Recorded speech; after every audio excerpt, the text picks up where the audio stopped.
ठीक है। अच्छा, यूजुअली हमारी जो वेबसाइट होती है ना, उसमें सबसे पहले तो मोनोलिथिक और माइक्रो सर्विस तक तो हम पहुंच गए ना। हम पहले मोनोलिथिक का यूज करते थे कि एक जगह पे हमने फ्रंट एंड बनाया और एक जगह पे बैक एंड बनाया और एक हमारा होता था डेटाबेस। तो वो हम तीन तरीके के एक मोनोलिथिक यानी एक लेयर में सारा काम करते थे ना। अब इस पे इतनी डेप्थ में नहीं जाऊंगा क्योंकि ये तो यूजुअली सारे इसी तरीके से बनाते हैं ना वेबसाइट। फिर हमें थोड़ा सा पता चला कि यार माइक्रो सर्विसेज पे कैसे काम करते हैं, माइक्रो सर्विसेज होती क्या है, स्केलेबिलिटी का थोड़ा सा कॉन्सेप्ट आया। तो हमने बोला चलो ठीक है भाई, अब माइक्रो सर्विसेज का यूज करेंगे। माइक्रो सर्विस में हमने प्रोजेक्ट भी बनाया, हमने देखा भी, हमने अपने कोई से ऐप को भी माइक्रो सर्विस पे थोड़ा सा स्ट्रक्चर डिफाइन करा उसका ना, कि मैं कैसे किस तरीके से फंक्शनलिटी चेंज करता हूँ। हमने यूनिवर्सिटी जीपीटी भी देखी है। अगर मैं इधर आके चेक कराऊँ आपको, तो यूनिवर्सिटी जीपीटी पूरा एक माइक्रो सर्विसेज का ना एक आर्किटेक्चर है यूनिवर्सिटी जीपीटी।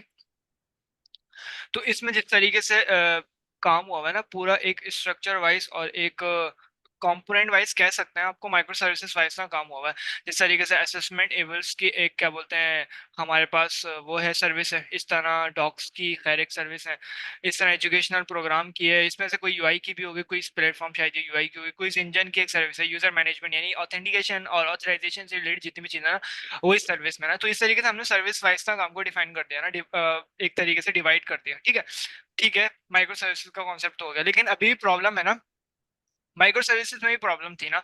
खैर उसके बाद हम उसमें उसकी प्रॉब्लम को सॉल्व करने के लिए हम डॉकर लाए, उसके बाद डॉकर के बाद हमने कुबरनेट्स का थोड़ा सा, अभी तो खैर कुबरनेट्स का पढ़ा नहीं है, लेकिन डॉकर के बाद जो डॉकर के साथ जो प्रॉब्लम्स है वो फिर कुबरनेट्स उसको सॉल्व करेगा, वो हम बाद में पढ़ेंगे ना।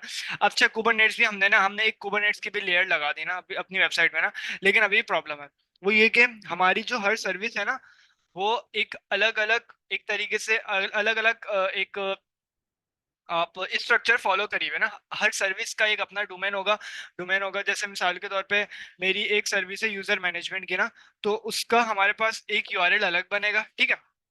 अगर मैं जीकेई या गूगल क्लाउड इंजन या एज्योर का या मैं एडब्ल्यूएस का एकेएस एडब्ल्यूएस का जो हमारा कुबरनेट्स जो प्रोवाइडर है, अगर मैं उधर अपनी वेबसाइट को डिप्लॉय करता हूँ ना, तो वो क्या करेगा, जाहिर सी बात है मुझे सर्विसेज डिप्लॉय करना पड़ेंगे। जैसे असेसमेंट लेवल्स की एक सर्विस में डिप्लॉय करूंगा उधर जाके ना, तो वो मुझे इससे रिलेटेड ना एक यूआरएल बना के दे देगा। URL means domain. ठीक है। जैसे github.com है, इसी तरीके से मुझे यूआरएल बना के दे देगा ना। लेकिन प्रॉब्लम है ना अभी वो ये कि हमारी हर सर्विस का एक अलग अलग यूआरएल बनेगा। चलो ठीक है, मैंने हर सर्विस का अलग अलग यूआरएल भी बना लिया ना। ठीक है। जैसे मिसाल के तौर पे इधर मेरी 5 सर्विसेज है ना, तो 5 सर्विसेज का हर किसी का अपना अपना यूआरएल बनेगा और हर किसी का अपना अपना एक तरीके से सर्वर होगा या जो भी होगा काम ना।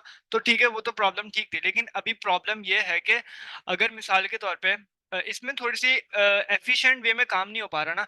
जैसे मेरी एक सर्विस ये रही, एक सर्विस इसको मैं प्लस प्लस करके आता हूँ। प्लस नहीं, ऐसे नहीं, कंट्रोल जेड। ठीक है। Control C V V V. ठीक है। इस तरीके से मेरी 3 सर्विसेज मेरी बनी हुई है ना, 4 सर्विसेज कह रहा। ठीक हो गया। ये मेरी 4 सर्विसेज बनी है ना। ठीक है।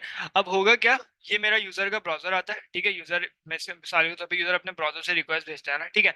अब मुझे क्या करना पड़ रहा है, मेरी एक सर्विस इसका अपना एक क्या बोलते हैं स्ट्रक्चर है, जाहिर सी बात है ये अपने एक एडब्ल्यूएस पे वो हुई है, डिप्लॉय हुई है। ठीक है। जिस तरीके से भी हम करते हैं, अगर किसी को नहीं पता डिप्लॉय करने का तरीका, तो खैर अभी जरूरत भी नहीं है उसको पता करने की ना। अच्छा, उसके बाद क्या करेगा, यूजर इधर है, यूजर बेसिकली ये हमारा ना यूजर होगा। ठीक है। मैं यूजर बना देता हूँ छोटा सा, बल्कि छोटा, यूजर ने अपने ब्राउजर से ना मुझे रिक्वेस्ट भेजी ये एक सर्विस पे ना। क्या हो गया। ठीक है। यूजर आया, इस तरीके से ना हमारे सारे इस तरीके से राउट्स बने हुए होंगे ना। जैसे ये हमारा कनेक्ट हुआ हुआ होगा इससे। ठीक है। ये हमारा कनेक्ट हुआ हुआ होगा, ये वाली सर्विस हमारी कनेक्ट हुई हुई होगी इससे। ठीक है। इस तरीके से ये वाली सर्विस कनेक्ट हुई हुई होगी हमारे इससे गूगल के ब्राउजर से। ठीक है। जैसे ही वो अगर कुबरनेट्स का यूज कर रहे हैं तो फिर तो अलग चीज है ना। खैर इस तरीके से हमारी कनेक्टिविटी हुई हुई है ना। लेकिन इसमें भी तो कितनी प्रॉब्लम है कि यार हर दफा उसको एक अलग अलग सर्वर पे जाना पड़ रहा है। सर्वर का मतलब ये कि एक अलग अलग सर्विस पे जाना पड़ रहा है, और लेटेंसी की रिक्वायरमेंट्स आ रही है इधर ना। लेटेंसी का मतलब ये कि मिसाल के तौर पे कोई भी बग आ जाता है या कोई भी प्रॉब्लम आ जाती है बीच में, तो उसको रुकना पड़ रहा है ना उस चीज के लिए ना। तो ये प्रॉब्लम आ रही है, और एक स्ट्रक्चर पे नहीं रह रही पूरी वेबसाइट ना। जाहिर सी बात है, अगर मुझे मिसाल के तौर पे अगर अगर यूजर आया, ठीक है, मैंने इस वाले मिसाल के तौर पे मैंने अपने इस वाली सर्विस के अंदर ऑथेंटिकेशन लगाई हुई है। ठीक है। इस वाली सर्विस के अंदर मैंने ऑथेंटिकेशन लगाई हुई है। ये जो मेरी जो ये सर्विस है ना, ये बेसिकली ऑथेंटिकेशन का काम कर रही है। ठीक है। इधर मैं लिख देता हूँ इधर आके, ये वाली जो मेरी सर्विस है ये कर रही है ऑथेंटिकेशन का काम। ठीक है। ये ऑथेंटिकेशन का काम कर रही है, ठीक है। और ये मिसाल के तौर पे मेरी ना यूजर की सर्विस है, ठीक है। जो भी सर्विस है, खैर इसमें प्रॉब्लम है, यूजर की सर्विस है ना ये। अगर मिसाल के तौर पे यूजर मेरे पास आता है, यूजर ने अगर, यूजर मिसाल के तौर पे या कोई भी है, हैकर है या जो भी है, जो भी आता है, उसने अगर मेरी इस वाली सर्विस को कॉल कर दिया, ठीक है, और ये सर्विस, इस सर्विस के अंदर ऑथेंटिकेशन नहीं है, तो फिर जाहिर सी बात है वो तो इस वाली सर्विस का सारा फायदा उठा सकता है, ठीक है, क्योंकि इसके अंदर ऑथेंटिकेशन नहीं है। देखिए प्रॉब्लम है ना, अगर मिसाल के तौर पे ये वाली सर्विस अगर मेरी यूजर ऑथेंटिकेशन को फॉलो नहीं करती, और अगर इस सर्विस के अंदर मैंने कोई ऐसी चीज रखी हुई है जिसमें ऑथेंटिकेशन होनी चाहिए थी, ठीक है। जैसे मिसाल के तौर पे अगर मैं एक ई कॉमर्स की अगर मैं बात करूं या कोई इसकी प्लेटफॉर्म की अगर मैं बात करूं, तो यूजर जाहिर सी बात है आने से पहले, अपनी मैनेजमेंट को कंप्लीट करने से पहले वो अपना एक लॉगिन सिस्टम या साइन अप सिस्टम को फॉलो करेगा ना, ठीक है।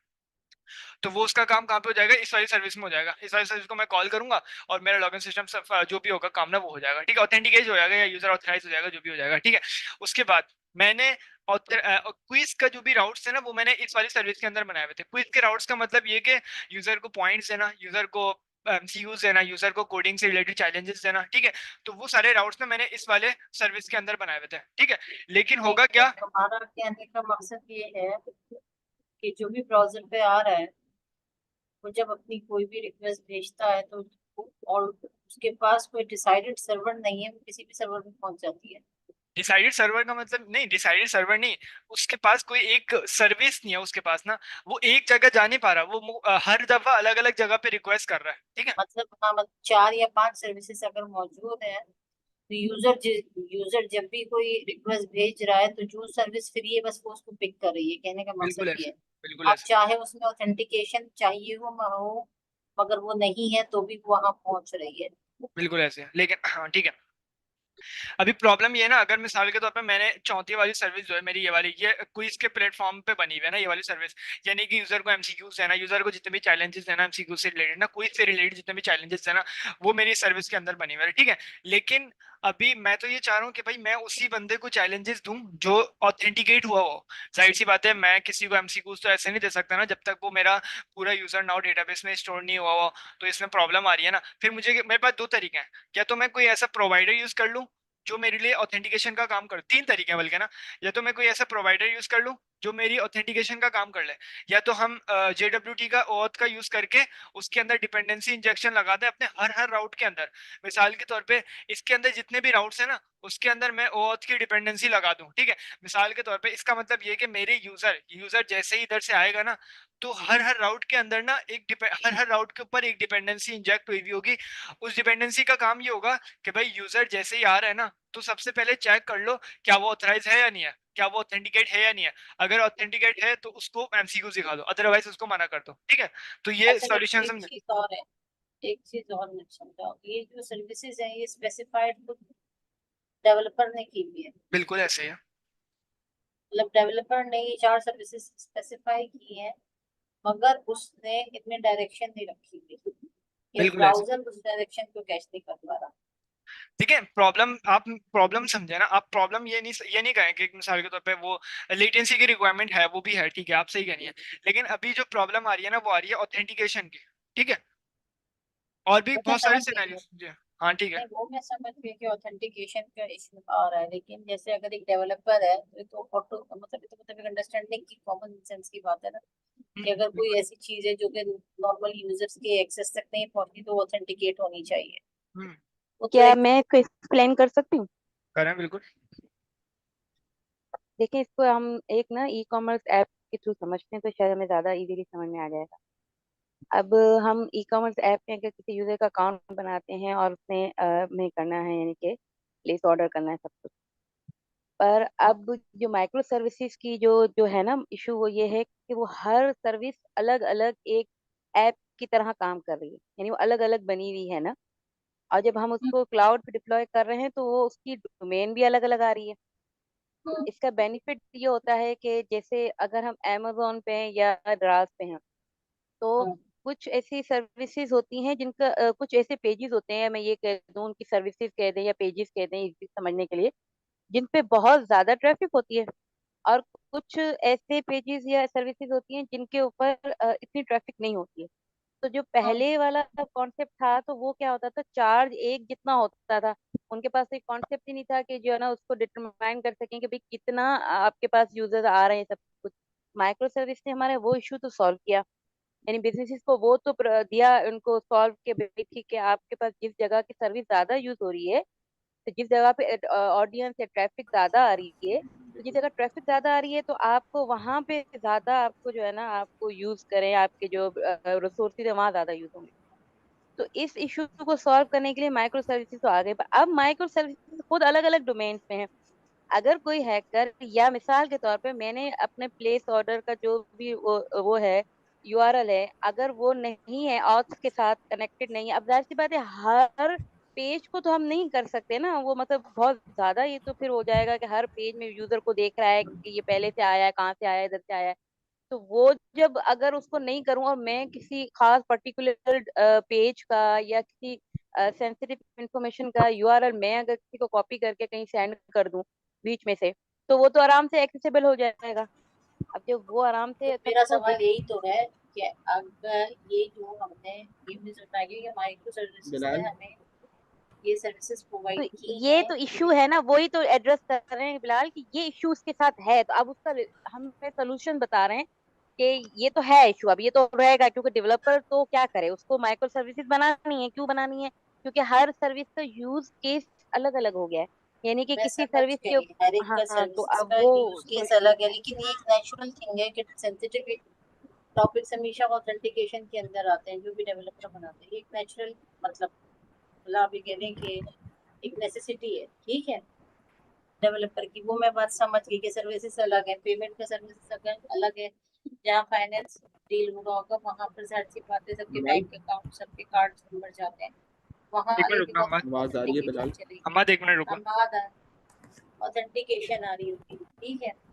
एक जगह यूजर उसमें भी हर बात है, उसमें भी जाएगा जहाँ यूजर की पर्सनल इन्फॉर्मेशन हर बात है। अगर कोई ऑनलाइन शॉपिंग कर रहा है तो अपना कार्ड नंबर डालेगा, उसमें बैंक अकाउंट जाएगा, उसमें की जाएगी, पासवर्ड की तक जाएगी, हर जगह से एंटर करना पड़ती है, तो कहीं ना कहीं वो जाके सेव हो रही है बैंक से लिंक होने के चक्कर में। तो ये तो बेसिक रिक्वायरमेंट होती है कि आप ऐसी जगह पर ऑथेंटिकेशन लगाते हैं।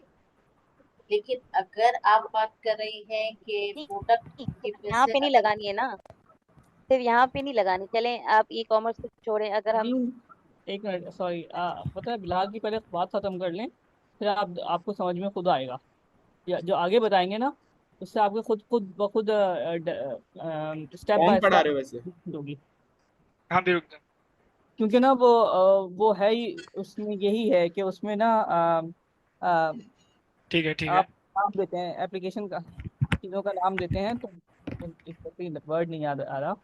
ठीक है। अ, उसमें प्रोफाइल यूज करते हैं, उससे खुद ही प्रोफाइल सर्विसेज में यूज करते हैं ताकि वो ऑर्गेनाइज हो सकें। तो ये बिलाल को पहले बात खत्म कर लेते हैं, फिर इस पर डिस्कस करते हैं, मेरे ख्याल में। ठीक हो। बिलाल हाँ वैसे कौन पढ़ा रहे हो? जी भाई। हाँ, कौन में यही है, यही कॉन्सेप्ट है, सब चीज़ों को खुद ब खुद ऑर्गेनाइज करता है। हम्म, चलो। हाँ अच्छा, सही है। प्रॉब्लम तो समझ गया कि मिसाल के तौर पे ऑथेंटिकेशन की और भी बहुत सारी प्रॉब्लम्स है ना। जैसे सर ने एक प्रॉब्लम बताई थी, और जैसे मिसाल के तौर पे हमें हर वेबसाइट के लिए ना, हर सर्विस के लिए ना एक सर्टिफिकेट्स, क्योंकि जाहिर सी बात है हर सर्विस अलग अलग जगह डोमेन अलग अलग जगह डिप्लॉय हो रही होगी ना, तो उसके लिए हमें एसएसएल के सर्टिफिकेट्स लेना पड़ेंगे और एसीएल के एक लिस्ट लेना पड़ेगी ना उस सर्विस की। एसीएल की लिस्ट क्या होती है? जैसे मिसाल के तौर पे हमारी वेबसाइट्स के अंदर ना, जितनी भी वेबसाइट्स अभी तक पूरे यानी कि इंटरनेट पे जितनी वेबसाइट डिप्लॉय हो चुकी है ना, उसके अंदर अगर हैकिंग के थ्रू कोई भी अगर इफेक्ट आया ना, तो उसके सॉल्यूशन को निकालने के बाद ना एसीएल ने ना अपना एक लिस्ट बना दी। वो एक प्रोटोकॉल को फॉलो करती है लिस्ट ना, जिसमें मिसाल के तौर पे उस प्रोटोकॉल में लिखा हुआ होता है कि भाई अगर मिसाल के तौर पे ये वाला हैक आता है ना इस वेबसाइट में, तो वो इफेक्ट नहीं करेगा इस वेबसाइट को ना। इस तरीके से ना जितने भी हैक हैक आते रहते हैं ना वेबसाइट में, इफेक्ट आते रहते हैं ना, तो वो एसीएल के अंदर लिखे जाते हैं और फिर उसका सॉल्यूशन भी लिखा जाता है, ताकि अगर वेबसाइट में किसी भी तरीके का हैक आया उससे रिलेटेड जो एसीएल में लिखा हुआ है, तो फिर वो उस वेबसाइट को कोई इफेक्ट ना हो। ठीक है। तो इसीलिए एसीएल के हमें कुछ सर्टिफिकेट्स भी खरीदना पड़ते हैं इसी तरीके से ये और एसएसएल के भी सर्टिफिकेट खरीदना पड़ता है ना। एसएसएल जैसे मिसाल के तौर पे एक होता है एचटीटीपी और एक होता है एचटीटीपीएस। तो एचटीटीपी को सिक्योर बनाने के लिए ना हम एचटीटीपीएस का यूज करते हैं। तो एचटीटीपीएस बेसिकली हमारा ना hyper text transfer protocol secure होता है, चीज के लिए हम सिक्योरिटी के लिए हम एसएसएल का सर्टिफिकेट खरीदना पड़ता है ना। और आप देखिएगा मिसाल के तौर पे जौन सी भी वेबसाइट अगर एचटीटीपी का यूज करती है ना, तो ब्राउजर पे ना इधर लिखा हुआ आ जाएगा नॉट सिक्योर, यानी कि वो सिक्योर नहीं है, और ब्राउजर अपने लिस्ट में उसको रखेगा भी नहीं उस वेबसाइट को ना। तो हर चीज के लिए ना हमें सर्टिफिकेट बाय करना पड़ रहा है, या कोई भी काम करना पड़ रहा है, अलग अलग काम करना पड़ रहा है हर सर्विसेज के लिए ना। तो ये प्रॉब्लम हो रही है ना। अगर मेरी वेबसाइट, अगर अभी तो 5 सर्विस है, अगर 100 सर्विस है या 10 सर्विस है, तो ये तो प्रॉब्लम हो जाएगी, ठीक है। करते भी हैं अभी, लेकिन लोग ऐसे भी करते हैं, लेकिन इसमें कुछ ऐसी प्रॉब्लम्स है ना। अच्छा, इधर कॉन्सेप्ट आता है, जरूरी नहीं आप कॉन्ग यूज करें, कुछ भी यूज कर सकते हैं। इधर कॉन्सेप्ट आता है एपीआई गेटवे का ना, ठीक है। एपीआई गेटवे क्या कहता है, वो बेसिकली हमारी पूरी सारी सर्विसेज के ऊपर ना एक लेयर होती है, ठीक है। जैसे मिसाल के तौर पे अगर मैं लेयर बनाना चाहूँ इधर, तो इस तरीके की ना हमारी एक लेयर होती है। मैं इसी को इधर ही रखता हूँ, और नीचे काम करता है, इसको मैं इसी को कॉपी कर लेता हूँ, कंट्रोल सी कंट्रोल वी, और इसको मैं ले आता हूँ नीचे, ठीक हो गया। ऊपर विदाउट कॉन्ग, और ये एपीआई गेटवे के साथ। तो अब जाहिर सी बात है, मैं जो चीज करने जा रहा हूँ ना, अब होगा क्या, मेरी पूरी वेबसाइट ना इस लेयर के ऊपर काम करेगी, ठीक है। और ये लेयर बेसिकली हमारी होगी कॉन्ग की लेयर, ठीक है, एपीआई गेटवे की लेयर, सॉरी, ठीक है। एपीआई गेटवे की हमारी ये लेयर होगी। अच्छा, अब एपीआई गेटवे क्या होता है, एपीआई गेटवे बेसिकली, बिलाल, आवाज आ रही है मेरी? हाँ बोलो। वो ऑथेंटिक ऑथेंटिकेशन वाला करवाया है या फिर सिर्फ थ्योरी पढ़ा रहे हो? ऑथेंटिकेशन वाला करवाया कॉन्ग के अंदर। कंटिन्यू, छोड़ दो अभी। मैंने क्या कह रहे हो, आवाज कट गई आपकी। अच्छा, अ, हाँ, ठीक है। कंटिन्यू करो, बाद में करो। ठीक है, ठीक है, ठीक। अच्छा, उसके अब होगा क्या, अब बेसिकली हमारा ना कॉन्ग कॉन्ग की दुनिया, एपीआई गेटवे की दुनिया आई है ना। अब एपीआई गेटवे क्या करेगा, वो आपकी बेसिकली आपकी सारी सर्विसेज के ऊपर ना एक लेयर होगी, ठीक है। अब होगा क्या, अच्छा ये सिर्फ ना एपीआई गेटवे सिर्फ माइक्रो सर्विसेज में इस्तेमाल हो सकता है ना, अदरवाइज आप मोनोलिथिक आर्किटेक्चर के अंदर, मुझे नहीं पता, खैर माइक्रो सर्विसेज में हम ज्यादातर इसको इस्तेमाल करते हैं ना, ठीक है। अच्छा, अब होगा क्या, ये हमारा होगा एक एपीआई गेटवे की लेयर, ठीक है। एपीआई गेटवे इसको और आसान तरीके से हम करते हैं, इसको ऐसे नहीं बनाते हम, इसको बनाते हैं इस तरीके से, और आसान करते हैं ना थोड़ा। कंट्रोल क्या हुआ, हाँ सही। इसको हम करते हैं थोड़ा सा, इसको लेके आते हैं, थोड़ा सा ऊपर ले आते हैं इसको, ठीक है।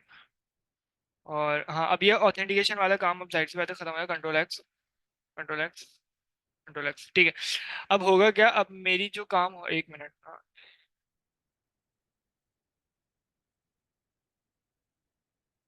ठीक हो गया।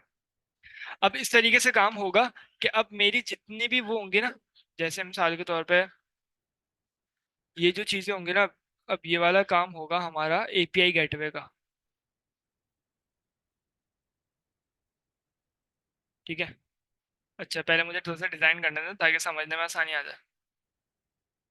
हाँ भाई, अब आ जाएगा बीच में हमारा एपीआई गेटवे। अच्छा, जब तक मैं बेसिकली तो मैं बताऊँ, एपीआई गेटवे जो है ना, वो मिडिल लेयर होती है बिटवीन ब्राउजर और जो आपकी एप्लीकेशन होती है उसमें, है ना। जी बिल्कुल। तो हर चीज बेसिकली ना इससे होती एपीआई है। गेटवे को इस तरह से समझे हमारी ना। हम्म क्या बोल रही है राइला बच्ची? आप बताइए। अच्छा, ये बेसिकली ना एपीआई गेटवे इस तरह होती हैं। मेरी ना अलग अलग ना माइक्रो सर्विसेज हैं फॉर एग्जांपल, या फिर एक रियल लाइफ से एग्जांपल है, सोचें। जैसे एक आप हैं, मेहरीन बाजी हैं, और एहसन है, सही है। अब मुझे क्या करना है, अब मुझे आप तीनों तक ना एक बात पहुंचानी है। तो अब मैं क्या करूंगा, अब मैं ना आप तीनों को ना अलग अलग अलग जा जाके ना बात बताऊंगा, सही है। अब वो अलग अलग जा जाकर बात बताऊंगा, तो आप तीनों के लिए अलग अलग जगह जाऊंगा, फिर आप लोगों को अलग अलग बात बताऊंगा। तो इस तरीके से ना हमारे पास ना एक ना बहुत बड़ा ना इशू आ जाता था कि अब ना जब हम कुबरनेटिस पे अपनी एप्लीकेशन को डिप्लॉय करते थे ना, तो जाहिर सी बात है, जब माइक्रो सर्विस आर्किटेक्चर में ये होता है कि आपका माइक्रो सर्विस आर्किटेक्चर ना लैंग्वेज फ्री और ना टाइटलेस होता है, मतलब वो किसी भी लैंग्वेज पर डिपेंड नहीं करता और किसी भी ना सर्विस पर डिपेंड नहीं करता माइक्रो सर्विस आर्किटेक्चर। ये हमारा ना माइक्रो सर्विस आर्किटेक्चर का ना वो होता है। स्ट्रक्चर। तो अब होता क्या है कि ना, अब जब भी हम ना माइक्रो सर्विस आर्किटेक्चर को जब भी डिप्लॉय करते हैं ना, तो भाई एक प्रोजेक्ट है ना, जैसे हमारा एक Next.js का एक प्रोजेक्ट था, तो जब हम उसे डिप्लॉय कर देते तो हमारे पास एक यूआरएल आता था। अब हम अलग अलग प्रोजेक्ट को बार बार अलग अलग प्रोजेक्ट को डिप्लॉय करेंगे ना, तो क्या होगा, जनरेट्स होंगे। तो उसको ओवरकम, अब मैं अलग अलग यूआरएल्स के लिए ना बेसिक, अब एक ना एसएसएल सर्टिफिकेट होता है, मतलब गूगल वेरीफाई सर्टिफिकेट, कि आपकी ना ये वेबसाइट जो है हमारे गूगल पे या फिर गूगल पे एग्जिस्ट करती है, और ये ना सिक्योर वेबसाइट है। कोई भी यूजर, गूगल ना उसे प्रेफर करता है कि इस वेबसाइट को रैंक करो, और कोई भी यूजर आए तो उसको इस वेबसाइट पर जाना अलाउ करो। और जब तक आपकी वो सर्टिफिकेट नहीं होता ना, कोई भी ऑनलाइन ना आपकी ना वेबसाइट को एक्सेस नहीं कर सकता। तो अब ना ये हमारे पास ना एक इशू था। अब ना गूगल जो है ना एसएसएल भी पेड देता है ना, सही है। अब जब हमारे पास एसएसएल पेड है, तो हम हर अलग माइक्रो सर्विस के लिए एक अलग अलग डोमेन ले रहे हैं। सबसे पहले हम अलग अलग डोमेन ले रहे हैं एक एक माइक्रो सर्विस के लिए। फिर उसके बाद जो है हम उस अलग अलग माइक्रो सर्विस के लिए अलग अलग डोमेन लेने के बाद उसके सारे एसएसएल सर्टिफिकेट्स अलग अलग ले रहे हैं। तो इस तरीके से ना, एक तो सबसे ज्यादा वो पेड बहुत ज्यादा था, वो एक्सपेंसिव बहुत ज्यादा होता था ये पूरा माइक्रो सर्विस। इसलिए ना माइक्रो सर्विस आर्किटेक्चर ना छोटी ऑर्गेनाइजेशन में आज भी यूज नहीं होता। वो आज भी ना बड़ी ऑर्गेनाइजेशंस में यूज होता है माइक्रो सर्विस आर्किटेक्चर। हमें आज भी ना बहुत सारी छोटी ऑर्गेनाइजेशन में ना अभी भी मोनोलिथ आर्किटेक्चर ही यूज हो रहा होता है। और कहीं कहीं तो वो जो एक वर्डप्रेस वाली एप्लीकेशन होती है ना, जिसमें फ्रंट एंड बैक एंड और डेटाबेस एक ही साथ होता है, वो भी यूज हो रहा होता है। तो अब हमारे पास ना ये माइक्रो सर्विस आर्किटेक्चर तक के ना, मुझे हर माइक्रो सर्विस के लिए नहीं है, हर माइक्रो सर्विस के लिए एक अलग डोमेन खरीदनी है। हर माइक्रो सर्विस के लिए मुझे अलग अलग एसएसएल लेना है, एसएसएल सर्टिफिकेट लेना है। फिर हमारे पास एएसएल का कॉन्सेप्ट आया था। एएसएल का कॉन्सेप्ट ये था कि भाई मैं एक हैकर हूँ, मैंने किसी भी वेबसाइट को हैक करने की कोशिश करी, अब वो गूगल के पास रिपोर्ट चली गई। अब गूगल ने क्या करा, गूगल ने जो है ना उस हैकिंग के जो वो था उसको ना अपनी लिस्ट में ना इनकाउंटर कर लिया कि भाई, कि अब ना अगर ये बंदा ना दोबारा ये दो बंदा ना दोबारा, वो गूगल इस बात को इंश्योर कर रहा है कि भाई अगर ये बंदा ने ना किसी दोबारा किसी वेबसाइट पे ना अटैक नहीं होना चाहिए इस बंदे का। तो वो हमारे पास ना एएसएल होता है। तो एएसएल अगर अगर हम अपनी वेबसाइट या अपने सर्वर पे लगाना है, हमारे लिए सबसे बड़ी प्रायोरिटी होती है, क्योंकि भाई डेटा है। डेटा जो अगर हमारा लीक हुआ तो एक हैवी लॉस हो सकता है। तो इसलिए ना हमें ना एएसएल सर्टिफिकेट भी लगाने थे। तो और अब ना अलग अलग अलग डोमेन के लिए ना हमें अलग अलग एएसएल सर्टिफिकेट्स लेने पड़ते थे।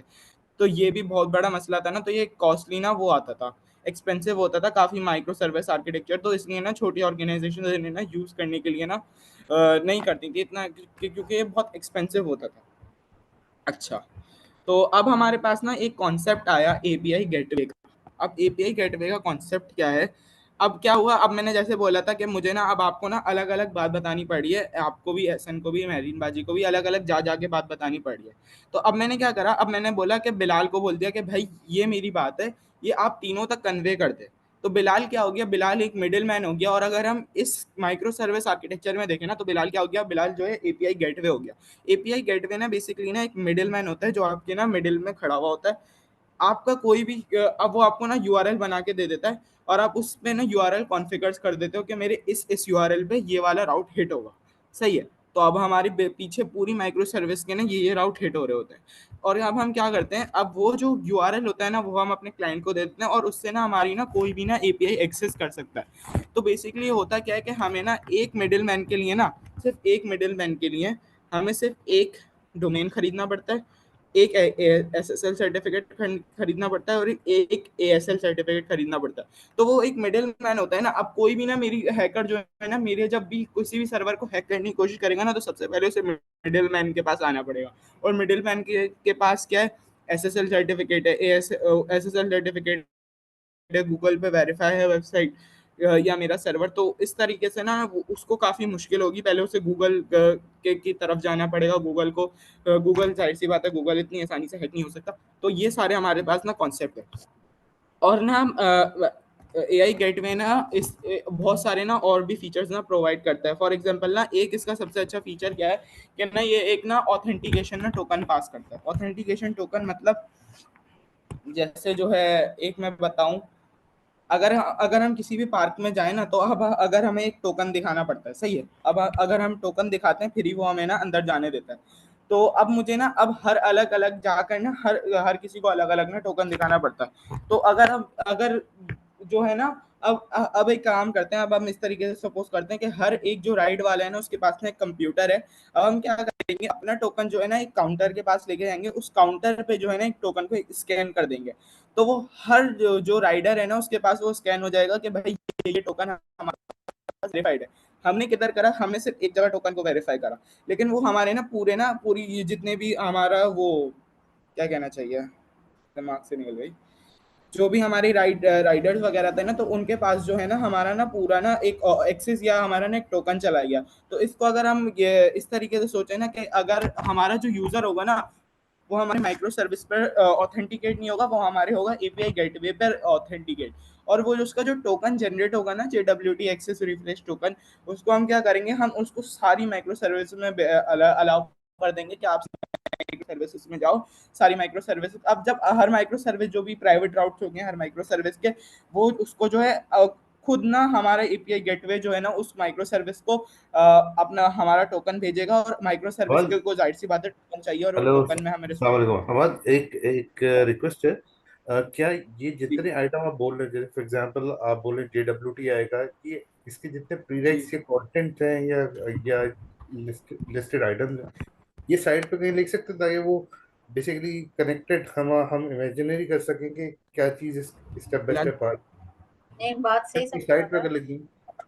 ज्यादा मुश्किल बात नहीं है, बात सिंपल इतनी बता रहा है कि नहीं, बात बेसिकली मुश्किल की नहीं है, बात ये है कि याद रखने की, ताकि वो एक ही देखते ही समझ में आ जाएगा। थैंक यू, अगर पॉसिबल हो बिलाल तो। लिख दो, साइड में लिख दो बिलाल। बिलाल के पास है ना, असल में मेरे पास नहीं है। अच्छा, एक चीज इसमें मतलब अभी भी इश्यू है जो तुम बात समझा रहे हो, कि फर्स्ट टाइम जब हैकर हम्म, आएगा तब हैक जरूर कर सकता है, राइट? नहीं, नहीं कर अगर सकता, वो क्योंकि रजिस्टर्ड नहीं है। हमारे पास ना एसएसएल सर्टिफिकेट होगा ना। एसएसएल सर्टिफिकेट लेकिन का क्या उसमें तो होता है सिर्फ कि हमारा, रजिस्टर्ड हैकर, उसमें सिर्फ हाँ रजिस्टर्ड रजिस्टर है ना। हैकर है। लेकिन जो तो रजिस्टर्ड सबसे पहले नहीं तो है, हमारा एपीआई, एक एपीआई गेटवे का सर्वर, हमारा एक एपीआई गेटवे का सर्वर, ये जो हमारी एपीआई गेटवे प्रोवाइडर होता है ना, उसका भी एक अपना सर्वर होता है। वो भी ना हमारी वेबसाइट को एक तरीके से प्रोटेक्ट कर रहा होता है। ऊपर से हमारे पास एसएसएल सर्टिफिकेट्स हैं, और एसएसएल सर्टिफिकेट जो हमारे पास गूगल से, हमारे पास इनिशिए वो हमारे पास एक एसएसएल सर्टिफिकेट है जो हमारे पास गूगल की तरफ से है। और फिर उसके बाद एक हमारे पास है एएसएल सर्टिफिकेट।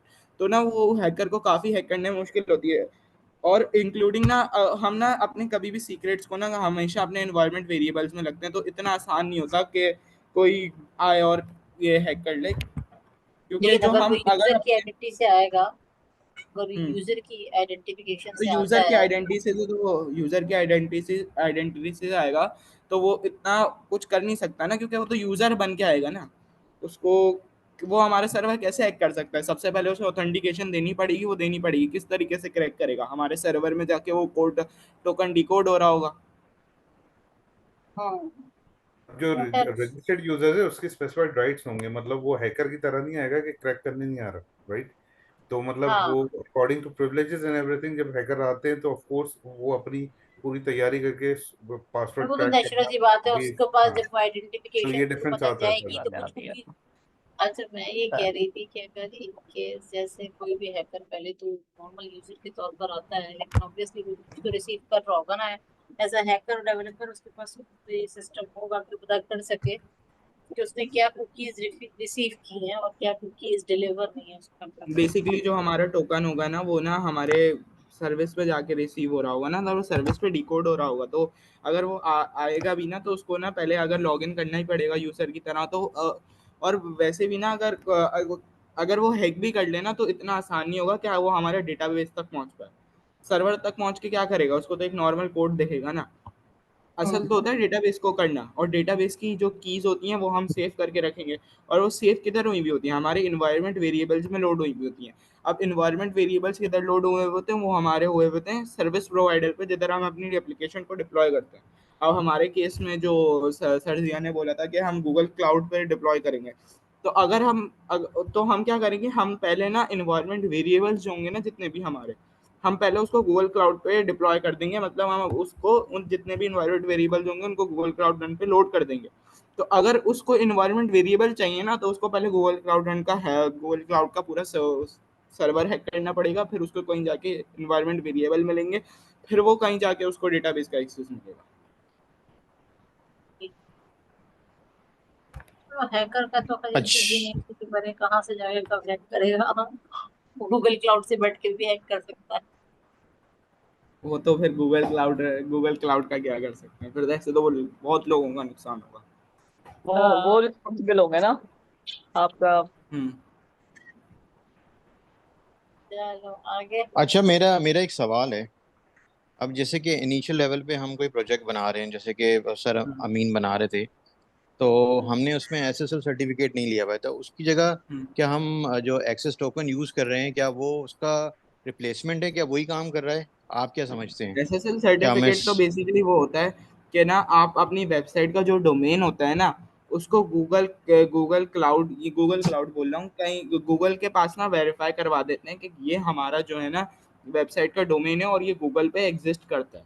तो हाँ, नहीं नहीं, उससे क्या होता है ये बात तो मैं समझ गया। ये तो उसका होगा जब हमारे पास फाइनल प्रोजेक्ट कंप्लीट हो जाएगा, वो गूगल पे क्लाउड पे डिप्लॉय हो जाएगा। लेकिन मैं इनिशियल लेवल पे बात कर रहा हूँ, क्योंकि जैसे भी हम प्रोजेक्ट बना रहे हैं, तो इसमें तो हमारे पास फंडिंग नहीं है। तो एसएसएल सर्टिफिकेट के लिए ऑब्वियसली आपके पास इतने पैसे होने चाहिए कि फिर आप जाके सर्टिफिकेट लेंगे। लेकिन जी, क्या वो एक्सेस टोकन जो है, क्या वो क्या वही काम कर रहा वो तो एक्सेस है? टोकन तो बेसिकली एक ऑथेंटिकेशन है। एक्सेस टोकन तो एक ऑथेंटिकेशन है हम्म, कि हमारा वेबसाइट पे यूजर आता है, वो हमारे वेबसाइट हाँ, पे लॉगिन करता है और उसका टोकन बना के हम भेज देते हैं। SSL exactly. सर्टिफिकेट एक अलग चीज है और एक्सेस टोकन एक बहुत अलग चीज है, वो तो ऑथेंटिकेशन के ये लिए हो बात जाती है। और करेंगे एसएसएल एएसएल वाली, एएसएल की बात करें एएसएल वाली गूगल की। बेसिकली वो क्या होता है, ऐसे एएसएल वाला ये होता है कि लेट सपोज कि मैं किसी वेबसाइट पे गया और मैंने किसी वेबसाइट को हैक करने की कोशिश करी, तो गूगल ने क्या करा, या किसी कोई भी सर्विस प्रोवाइडर जो हैकिंग के पूरी है और देख रहे होते हैं साइबर सिक्योरिटी, उन्होंने क्या करा, उन्होंने ना मेरा जो हैक था ना उसको अपने ना लिस्ट में ना इंश्योर कर दिया कि भाई अब वो ना इंश्योर है। अब वो इंश्योर कैसे कि भाई अब ये बंदा ना दोबारा किसी वेबसाइट पे इस तरीके के हैक नहीं मार सकता। वो होता है एएसएल सर्टिफिकेट। तो उससे क्या होता है कि जो पिछले हैक्स हो चुके हैं ना वेबसाइट में, तो वो हमारे वेबसाइट में अगेन नहीं हो सकते। ऐसे बेसिकली क्रिमिनल सर्टिफिकेट ही होता क्रिमिनल रिकॉर्ड की तरह है वो, कि पहले से है। आपका एक रिकॉर्ड बना हुआ मौजूद है, अब जैसे हम्म। ही वो कहीं से दोबारा किसी भी आईपी एड्रेस से दोबारा आपके ऊपर अटैक करता है, तो वो ऑटोमेटिकली सिस्टम उसको रिकॉग्नाइज कर लेगा जी, और फिर उसको एएसएल उसे आगे खुद ही करता बैन कर रहेगा, देगा, बैन कर उस ऐप देगा, से या उसके खिलाफ जो भी ब्लॉक कर साइबर देगा वगैरह। क्राइम की वो होगी वो होगी। बेसिकली वो इस तरह से, लेकिन ये अभी भी इसमें रिस्क है जो तुमने बताया एपीआई वाली गेटवे में, कि हैक हो सकता है। ऐसे तो मेरी बहुत चीज हो सारी जाती चीजें है, हैक हो नासा की चीज, नासा का वो भी हैक हुआ है सकती हैं, डेटा। का भी हैक तो हुआ है, हैक ऐसे तो बहुत मतलब सारी हैक, चीजें हैक हो सकती हैं। हैक हाँ हो लेकिन वो सकता तो, है, ठीक है। हाँ, हैक होने के हाँ चांसेस सही है। तो हर हाल में है। जो लेकिन मेन आप, काम उसने किया है, हैकिंग से हटके जो मेन काम उसने जो सही किया है वो ये कि वो तो जो सिक्योरिटी प्रोवाइड कर रहा है, उसने पाथ डायरेक्ट कर दिया है क्लाइंट का सर्विस से। नरीन बाजी, असल देखें जरूरी ना, थी। कंप्यूटर की दुनिया में ना कोई भी चीज़ें सिक्योर नहीं है। बहुत सारी चीज़ें ऐसी होती हैं कि कुछ भी ना भरोसा नहीं होता। गूगल का भी आज तक भरोसा नहीं है, गूगल भी कभी भी हैक हो सकता है, बहुत सारे बैंक्स भी हैक हो सकते हैं। लेकिन हम जितना हाँ इंश्योर कर सकते हैं कि जितना हम डीप में जा सकते हैं, जितना हम सिस्टम को सेव कर सकते हैं उतना तो करें। तो अभी तक ना हमारे पास यही सबसे अच्छा ऑप्शन है। दो मेरा हमें भाई चीजें सर्वर इसमें एफ आर मेरा इम्प्रूवमेंट मेरा आई भाई जो है। है ना, वो बैंक बैंक में होता है, यूबीएल में, और एफआरएमयू में होता है, फ्रॉड रिस्क मैनेजमेंट में। अब वो मुझे डेली बताता है कि हमारा जो डेबिट कार्ड है और क्रेडिट कार्ड है, वो आज तक सिक्योर नहीं है। वो हर रोज जो है ना, वो जो है ना, कार्ड जो है ना वो हैक होते हैं। तो ये तो एक नॉर्मल प्रैक्टिस है जिसको हम सोचते हैं कि जी ये बहुत सिक्योर है, ये सिक्योर नहीं, नहीं है। मैं इस वक्त ये नहीं इम्फेसाइज कर रही सिक्योरिटी की बेस पे, मैं इम्फेसाइज ये कर रही हूँ जी कि जो मेन काम किया उसने एपीआई गेटवे ने, एक तो ये कि कॉस्ट कटिंग करवा दी उसने, कि सिर्फ आपको हम्म। मतलब एक ही डोमेन लेना पड़ेगा हम्म। और उसके लिए एक ही सर्टिफिकेट आपके पास आ हम्म। गया, हम्म। जिसकी वजह से आपको हर सर्विस के लिए अपना डोमेन और वो नहीं बनाना पड़ा। दूसरा, क्लाइंट और सर्विस के दरमियान एक डायरेक्ट बात बन गया है, मतलब अब बिल्कुल। क्लाइंट की जो रिक्वेस्ट है वो भटकेगी नहीं कि कौन सी सर्विस पे जाना है उसको। तो उसने इसमें स्केलेबिलिटी बढ़ा दी है एप्लीकेशन की, क्या बजाय इधर उधर ढूंढने की वो डायरेक्ट जाएगी, तो आपकी जाहिर सी बात है बढ़ गई है उस हिसाब से एप्लीकेशन। ये फायदा हुआ अभी तक मेरे को जो चीजें ज्यादा ढूंढने के लिए।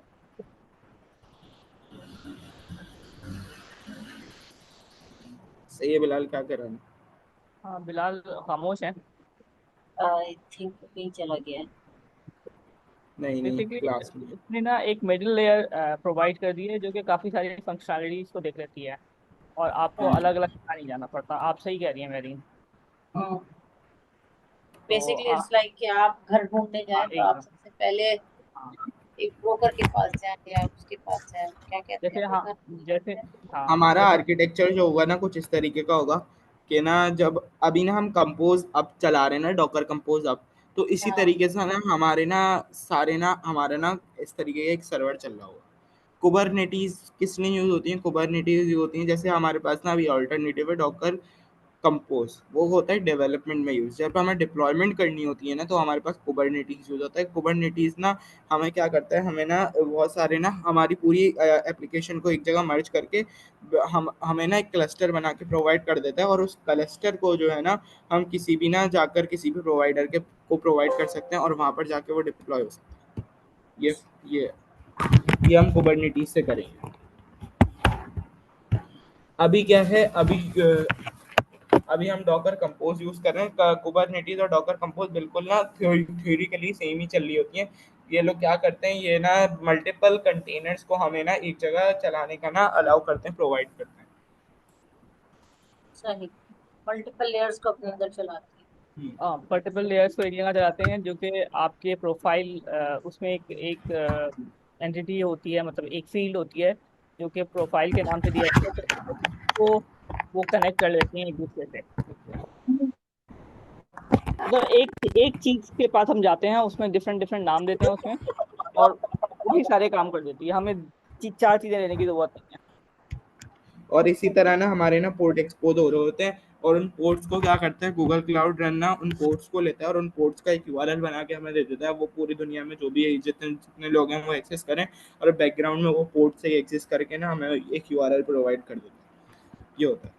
तो ना अब हर जितनी भी हमारे प्रोजेक्ट्स होते हैं ना, जितने भी हमारे इमेजेस या कंटेनर्स रनिंग होते हैं ना, उसके लिए एक एक के लिए ना अलग अलग ना यूआरएल हमें प्रोवाइड किया हुआ होता है।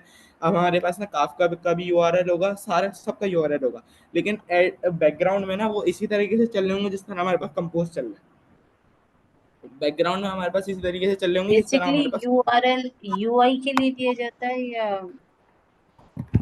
बैक जो डेवलपर के लिए होता है। क्या? यूआरएल एक्सपोज वो जो होता है हमें जैसे पोर्ट दिया जिसको आप जाता है, अपने हमें जो पोर्ट दिया जाता है वो तो डेवलपर के लिए होता है, हम्म। लेकिन जो यूआरएल होता है वो यूआई के लिए होगा ना, यूजर इंटरफेस के लिए होगा, हाँ, यूआरएल तो यूजर यूआई के के लिए। लिए होगा ना, ताकि कोई क्लाइंट एक्सेस हाँ कर सके। हम अपने सही फ्रंट एंड को थोड़ी डिप्लॉय करते हैं। हम फ्रंट एंड कभी भी माइक्रो सर्विस काउंट ही नहीं होता। सही। हर हमेशा ना बैकएंड माइक्रो सर्विस में काउंट हो। तो बेसिकली पोर्ट जो होते हैं वो डेवलपर्स के लिए होते हैं, और जो हाँ। यूआरएल होते हैं वो यूजर्स के लिए। हम्म। सही। और उन ये सारे यूआरएल्स को लेकर हम एपीआई गेटवे में ले आते हैं, और एपीआई गेटवे से हम उसका एक यूआरएल बना के ना हर जगह ना, अब क्लाइंट ना कुछ भी हो सकता है। हम क्लाइंट एक बात कर रहे हैं कि यूजर के क्लाइंट की बात नहीं कर रहे हैं, यूजर को हटा दें अभी दिमाग से। क्लाइंट क्या है? क्लाइंट जैसे एक पोस्टमैन है ना, वो एक क्लाइंट है। वो क्या करता है, हम्म। हमारी एक एपीआई पे रिक्वेस्ट भेजता है और उससे रिस्पॉन्स ला के देता है। इसी तरह हमारा हाँ एक जाहिर है, फ्रंट एंड एक जैसे क्लाइंट बीच है। में हमारी चलेगी वेबसाइट तो बहुत हाँ सारी वेबसाइट्स कनेक्टेड होंगी उसके साथ, हाँ, बिल्कुल। ऑटोमेटिकली उसको फंक्शन करने के लिए, तो जाहिर सी माइक्रो बात है वो सर्विस का कहीं ना ना एक कहीं ही सबसे हमारे बड़ा साथ। ये फायदा है कि कोई भी अगर हमारी एक एक जगह भी हमारा कोई भी कोड डाउन होता है ना, तो हमारी ना बाकी सर्विसेज चल रही होती हैं। और हम्म। एक और फायदा ये होता है कि ना हमारी कोई भी सर्विस ना, अगर हम एसिंक्रोनस में बात करें ना, हमारी कोई भी सर्विस किसी भी सर्विस पे डिपेंड नहीं करती। हमेशा हमारे पास एक ब्रोकर होता है बीच में, जो कि हमारी पूरी सर्विसेज को चला रहा होता है। सही।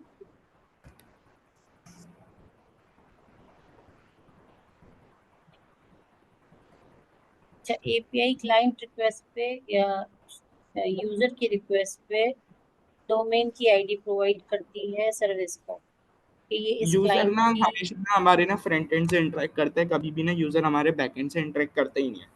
तो हम फ्रंट एंड पे ही उस एपीआई पे रिक्वेस्ट भेज रहे होते हैं और वो हमें रिस्पॉन्स लाके दे रही होती है। अब हम उसमें डिफरेंट ना कंडीशंस लगा देते हैं कि यूज़र जब इस बटन पर क्लिक करे तो ये हमारा डेटा फेच करके ले आओ, यूज़र जब इस बटन क्लिक करे तो हमारा ये वाला डेटा फेच करके ले आओ। तो इस तरीके से ना हमारी ना एपीआई कॉल हो रही होती है, वो एपीआई कॉल हमारे पास बैकएंड के रिक्वेस्ट में जा रही होती है कभी। और क्लाइंट कभी भी ना, आप यूज़र मत सोचें, इस केस में ना हमारे पास यूजर एक क्लाइंट नहीं है, हमारे पास ना क्लाइंट है एक पोस्टमैन, एक फ्रंट एंड, जो कि क्या कर रहे हैं, हमारी एपीआई पे एक रिक्वेस्ट भेज रहा है और हमारी एपीआई से रिस्पॉन्स आ रहा है। यूजर कभी भी एपीआई पे रिक्वेस्ट भेजता है, यूजर कभी भी एपीआई पे रिक्वेस्ट नहीं भेजता। यूजर हमेशा फ्रंट एंड से इंटरेक्ट करता है। फ्रंट एंड में बैकग्राउंड में लॉजिक लगी हुई होती है कि भाई जब भी इस बटन पे क्लिक हो, वो वाली एपीआई को कॉल करो और वो वाली एपीआई से डेटा फैच करके यूजर को दिखाओ। यूजर से क्लिक करता है और उसको डेटा मिलता है, क्लिक करता है डेटा मिलता है, ये सारा बेसिकली काम। फ्रंट एंड और बैक एंड के दरमियान की कम्युनिकेशन है, इसमें हम्म यूजर का कोई ताल्लुक नहीं है। अब इसमें बीच में हम्म क्लाइंट भी आ रहा होगा जो कनेक्शन करवा रहा होगा और हम्म, रिक्वेस्ट को आगे फॉरवर्ड करवाएगा। ठीक है, इससे बिल्कुल।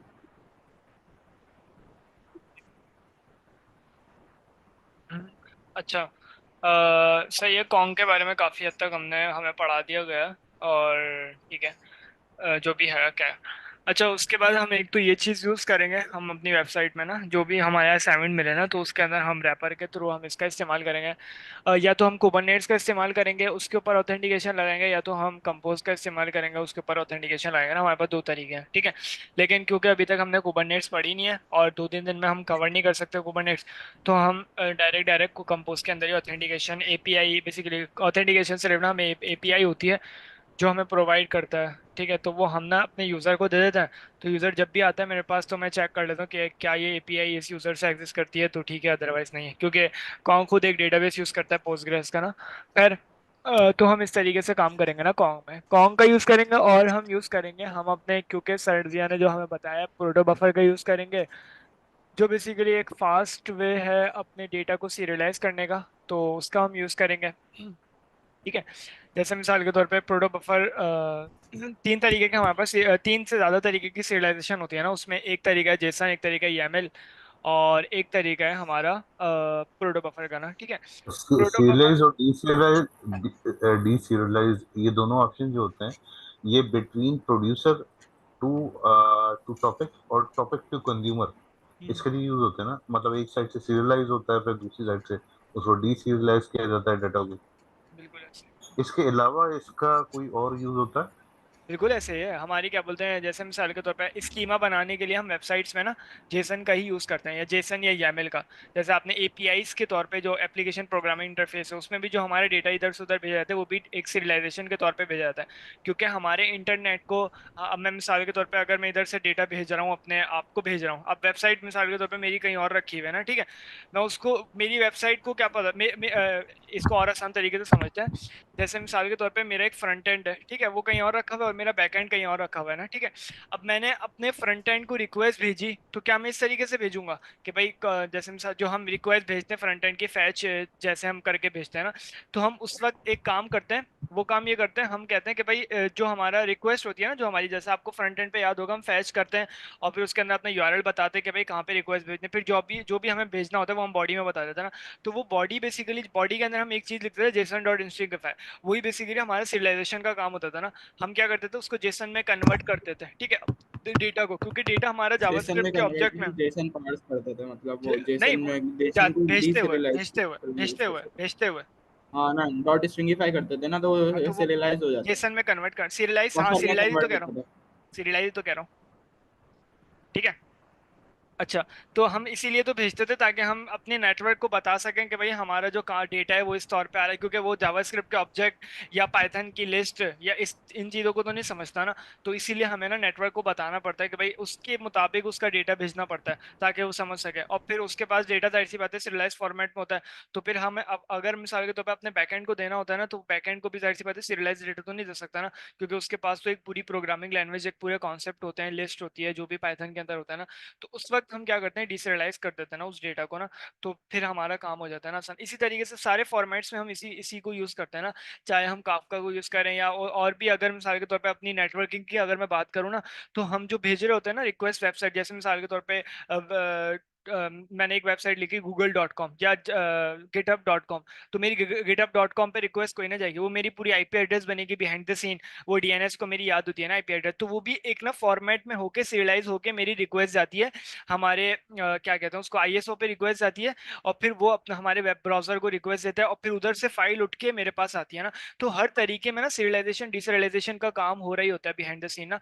तो इधर भी हम इसी तरीके से काम कर रहे हैं, क्योंकि नेटवर्क को डेटा के बारे में और हमारी लैंग्वेज के बारे में कुछ नहीं पता होता, तो उसको समझाने के लिए ना हमें कुछ फॉर्मेट यूज करना पड़ता है।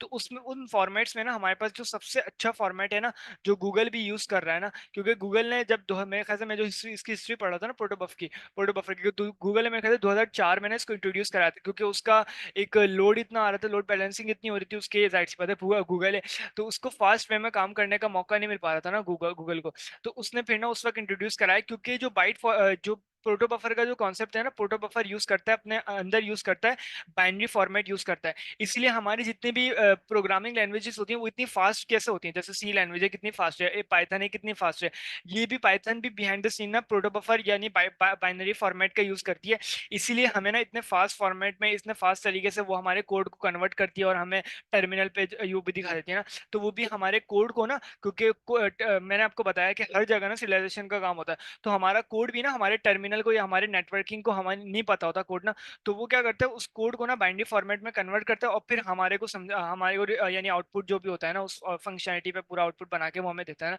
तो बिहाइंड द सीन हर जगह ना सिविलाइजेशन का काम हो रहा होता है ना, तो इस तरीके से बाइनरी फॉर्मेट ना सबसे ज्यादा यूज होता है फास्ट वे में काम करने के लिए ना। अब मैं कैसे दिखाऊं, अब जैसे आपको याद होगा जैसे पाइथन में ना, पाइथन में अगर आसान वे में कहें ना, तो पाइथन में जैसे ही हम लिखते हैं ना पाइथन रन, जो भी हम कमांड लिखते हैं ना पाइथन को रन करते हैं कोई भी कोड ना, तो आप देखिएगा कि आपके ना एक फाइल बन जाएगी, पाई पाई कैश करके एक फाइल बनेगी, उसके अंदर एक फाइल होगी, फोल्डर होगा, डायरेक्टरी होगी पाई पाई कैश करके ना अंडरस्कोर ऐसी कोई ना, तो उसके अंदर एक फोल्डर होगा जिसका नाम होगा पाइथन का वर्जन होगा, और आगे होगा डॉट सी पाइथन, ठीक है। सी पाइथन बेसिकली हमारा ना इंजन होता है, जो बेसिकली हमारे ना पाइथन को कन्वर्ट करता है, जिसको हम कहते हैं क्या कहते हैं उस इंजन का नाम मुझे याद नहीं आ रहा, मैं भूल गया अभी नाम ना, खैर वो इंजन होता है, वो इंजन बेसिकली हमारे कोड को ना बाइनरी फॉर्मेट में कन्वर्ट करता है, क्योंकि आप अगर उस फाइल में जाके देंगे तो वो उस फाइल को खोलने भी नहीं देगा, क्योंकि वो बाइनरी फॉर्मेट में होती है वो फाइल ना।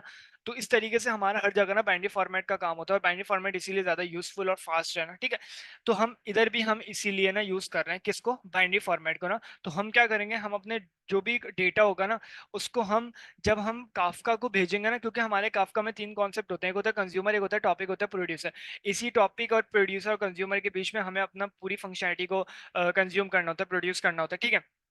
तो अब प्रॉब्लम ये आ रही है, प्रॉब्लम नहीं है कोई, एक एफिशिएंट वे में काम करने का तरीका है कि अगर हम मिसाल के तौर पे, क्योंकि काफका के पास ना सीरियलाइजेशन का कॉन्सेप्ट आता है, काफका अपने पास, क्योंकि काफका भी ना एक तरीके से समझे सर्वर है, उसको हमारी जावा स्क्रिप्ट या हमारी पाइथन या हमारी सी लैंग्वेज या जावा की ना कोई भी लैंग्वेज उसको समझ में नहीं आती, ठीक है, कोई हमारी लाइब्रेरी नहीं है, पूरा एक सर्वर है, तो हमें उसको समझाने के लिए ना कोई सीरियलाइजेशन का कॉन्सेप्ट लेना पड़ेगा ना।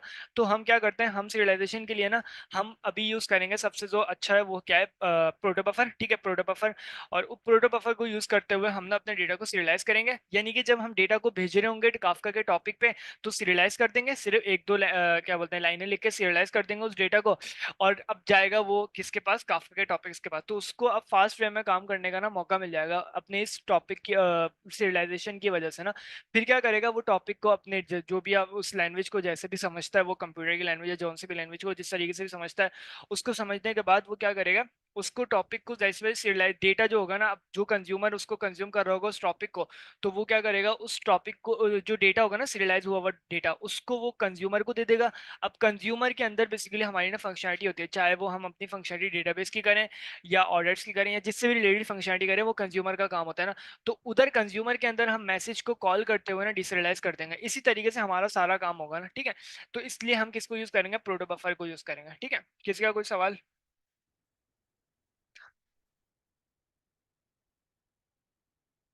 समझ आ गया, मतलब प्रोटोबफर स्टेरिलाइजेशन में हेल्प करेगा। हम्म, ठीक हो गया। अच्छा, अब हमें जो प्रोजेक्ट मिला है वो हमें मिला है अपना एक ई कॉमर्स टाइप की एक वेबसाइट बनानी है, ठीक है, जिसके अंदर हमें क्या क्या चीज़ें यूज़ करनी है, फास्ट एपीआई सबको पता है, डॉकर सबको पता है, डेफ कंटेनर भी सबको पता है, ठीक है, पोस्टग्रेसक्यूएल का एसक्यूएल मॉडल सबको पता है, काफका भी पता है, कोल बफर भी पता है, कॉन्ग भी पता है, गिटहब एक्शंस भी पता है, पाइटेस्ट भी पता है, ये सारी चीज़ें तो पता है। आखिर में बीडीडी आता है, इसका भी यूज़ केस नहीं है लेकिन फिर भी बता दूंगा ना इसका। अभी मैंने भी नहीं पढ़ा इसके बारे में ना, लेकिन मैंने देखा था, खैर पूरी डीप डेप्थ में नहीं गया मैं ना। पीडीडी और एडीडी दो तरीके के होते हैं शायद ना, तो खैर माइक्रो सर्विसेज हम क्या करेंगे, हमारे जो स्ट्रक्चर फॉलो होगा ना, हम एक बेसिकली अभी से कोशिश करते हैं, बनाना स्टार्ट करते हैं। और अभी जितना हो पा रहा है ना काम, अभी 15 मिनट है हमारे पास ना, तो 15 मिनट में हमारे पास जितना काम हो पा रहा है हम कर लेते हैं। लेकिन हमने अपने प्रोजेक्ट का ओवरव्यू, सबसे पहले ओवरव्यू तो ले लें प्रोजेक्ट का कि क्या होगा ना। हमारी कितनी सर्विसेज बनेंगे, 1 2 3 4 5 6 सर्विसेज बनेंगी हमारी। एक होगी यूजर की सर्विस, एक होगी प्रोडक्ट की सर्विस, और एक होती है ऑर्डर की सर्विस, एक इन्वेंट्री सिस्टम की सर्विस, और नोटिफिकेशन सर्विस, और पेमेंट की सर्विस। ठीक है, सबको पता है इसके बारे में। यूजर की सर्विस जाहिर सी बात है, ऑथेंटिकेशन, रजिस्ट्रेशन, प्रोफाइल्स, जो भी काम है ना उसका, मिसाल के तौर पर यूजर को गाइड करना है, यूजर को ऐड करना है, यूजर को पोस्ट करना है, यूजर को डिलीट करना है, तो वो सारा काम मैं यूजर की सर्विस में करूंगा। ठीक है, और उसके बाद आएगी हमारी प्रोडक्ट की सर्विस। प्रोडक्ट की सर्विस जैसे मिसाल के तौर पे जो भी प्रोडक्ट से रिलेटेड जो भी काम होगा ना, जैसे शर्ट को ऐड कर दो, अगर एडमिन होता है तो शर्ट को ऐड कर दो, अगर यूजर होता है तो फिर प्रोडक्ट को जैसे मिसाल के तौर पे ऑर्डर दे दो। ठीक है, तो प्रोडक्ट्स उसको दिखा देना कि मिसाल के तौर पे पूरी उसको, जैसे अब मैं इसको इस तरीके से कहें, अगर एडमिन होता है ना तो वो प्रोडक्ट को क्रिएट कर सकता है, उसको अपडेट कर सकता है, उसको डिलीट कर सकता है। अगर एडमिन होता है, ठीक है, वो प्रोडक्ट का काम करेगा। ठीक है, अगर यूजर होता है तो वो प्रोडक्ट को देख सकता है, उसके अंदर जो भी चीज़ें, जैसे मिसाल के तौर पे शर्ट है, शर्ट के अंदर मिसाल के तौर पे 5 कलर्स है ना हमारे पास, तो उन कलर्स की मैनेजमेंट है, उसके प्राइस हैं, तो जो भी चीज़ें ना हम उस प्रोडक्ट से रिलेटेड जितने भी डिटेल्स है ना, वो हम प्रोडक्ट की सर्विस में लिखेंगे। ठीक है, अच्छा, ऑर्डर की सर्विस जैसे मिसाल के तौर पे यूजर ने कोई भी ऑर्डर दिया तो वो उसकी हम अलग सर्विस बना लेंगे, उसके ऑर्डर्स को क्रिएट करना, उसकी जो भी चीज़ है ना उस ऑर्डर से रिलेटेड उसकी डिटेल्स, और फिर उसको जिस तरीके से भी हमने डेटाबेस में इंटरेक्ट करना है, और फिर उसको क्या बोलते हैं, ईमेल सर्विस हमें जो भी प्रोवाइड करनी है उसको, वो हम यूज़ कर सकते हैं। इन्वेंट्री सिस्टम भी हम यूज़ कर सकते हैं, और नोटिफिकेशन सर्विस भी यूज़ करते हैं, तो बहुत आसान है। पेमेंट सर्विस भी सबको पता ही है, जैसे मिसाल के तौर पे जो पेमेंट का काम होता है ना हमारे ऑर्डर से रिलेटेड, खैर तो उसके लिए हम सर्विसेज बनाएंगे 5 सर्विसेज। ठीक है, अभी चेक कर लेते हैं, अगर टाइम मिले तो बना देंगे। और इवेंट आर्किटेक्चर के लिए हम काफका और प्रोटोबफर को, अब काफका को इन सब चीज़ों में कैसे इंटरेक्ट करेंगे, बहुत आसान है, सबको पता है काफका कैसे यूज़ कर सकते हैं। फास्ट एपीआई के अंदर हम क्या बोलते हैं, लाइव स्पैन के अंदर काफका को कॉल कर देंगे, उसके कंज्यूमर्स को ना, मिसाल के तौर पर यूजर सर्विस के अंदर हम एक कंज्यूमर बनाएंगे। ठीक है, जो बेसिकली हमारे यूजर के जितने भी करंट ऑपरेशंस होंगे ना उनका काम करेगा। ठीक है, हम ऐसे भी काम कर सकते हैं, अदरवाइज अगर नहीं करना यूजर सर्विस के अंदर, अगर काफका को इंटरेक्ट नहीं करना तो कोई प्रॉब्लम नहीं है, उसके अंदर आप क्या बोलते हैं सिर्फ उसके कंट्रोलर्स लिख के काम कर सकते हैं। अपना कंट्रोलर्स क्या है, सिर्फ फंक्शनैलिटीज। ठीक है, अगर आपको काफका को इंटरेक्ट करना है इन चीज़ों में तो आप क्या कर सकते हैं, आप कंज्यूमर्स बनाएंगे, अपने 3 4 कंज्यूमर्स बनाएंगे, एक यूजर का टॉपिक होगा। ठीक है, उसके अगर आप पार्टीशंस बना सकते हैं तो पार्टीशंस बना लें।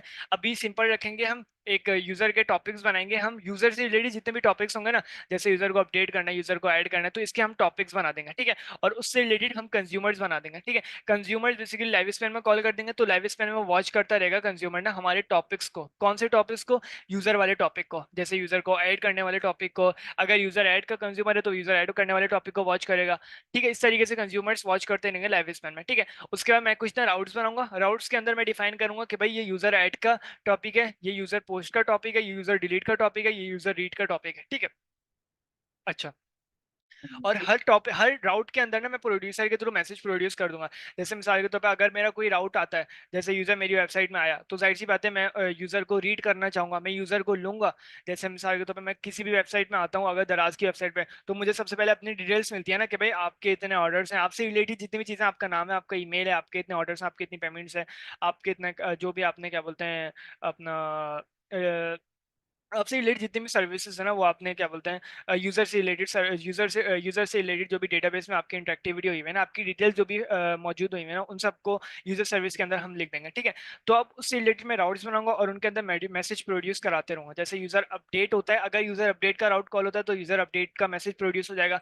लाइव स्पैन कॉल होता रहेगा, लाइव स्पैन चेक करेगा, हमारा अपडेट कर देगा। ठीक है, अच्छा, और क्या हो सकता है, हम यूजर की सर्विस इधर तक खत्म हो गई ना, इसी तरीके से हमारी प्रोडक्ट की सर्विस भी होगी। प्रोडक्ट की सर्विस के अंदर जो भी प्रोडक्ट के करंट ऑपरेशंस होंगे उनको हम कंज्यूमर्स के अंदर फंक्शनलिटी बना देंगे, और हमारे प्रोड्यूसर हमारे राउट्स के थ्रू कॉल हो जाएंगे। इसी तरीके से जितने भी 6 सर्विसेज है ना, उनका सबका काम इसी तरीके से होगा। ठीक है, तो ये हमारे एक मेनली एक आर्किटेक्चर फॉलो होगा। हम कोशिश करेंगे इसको अच्छे तरीके से करने में, फास्ट एपीआई को जितनी अच्छी कर सकें, एडवांस कॉन्सेप्ट हम उसके लाएंगे जो अभी तक हमने पढ़े भी नहीं है ना, उससे ज़्यादा हम एडवांस जाएंगे फास्ट एपीआई में।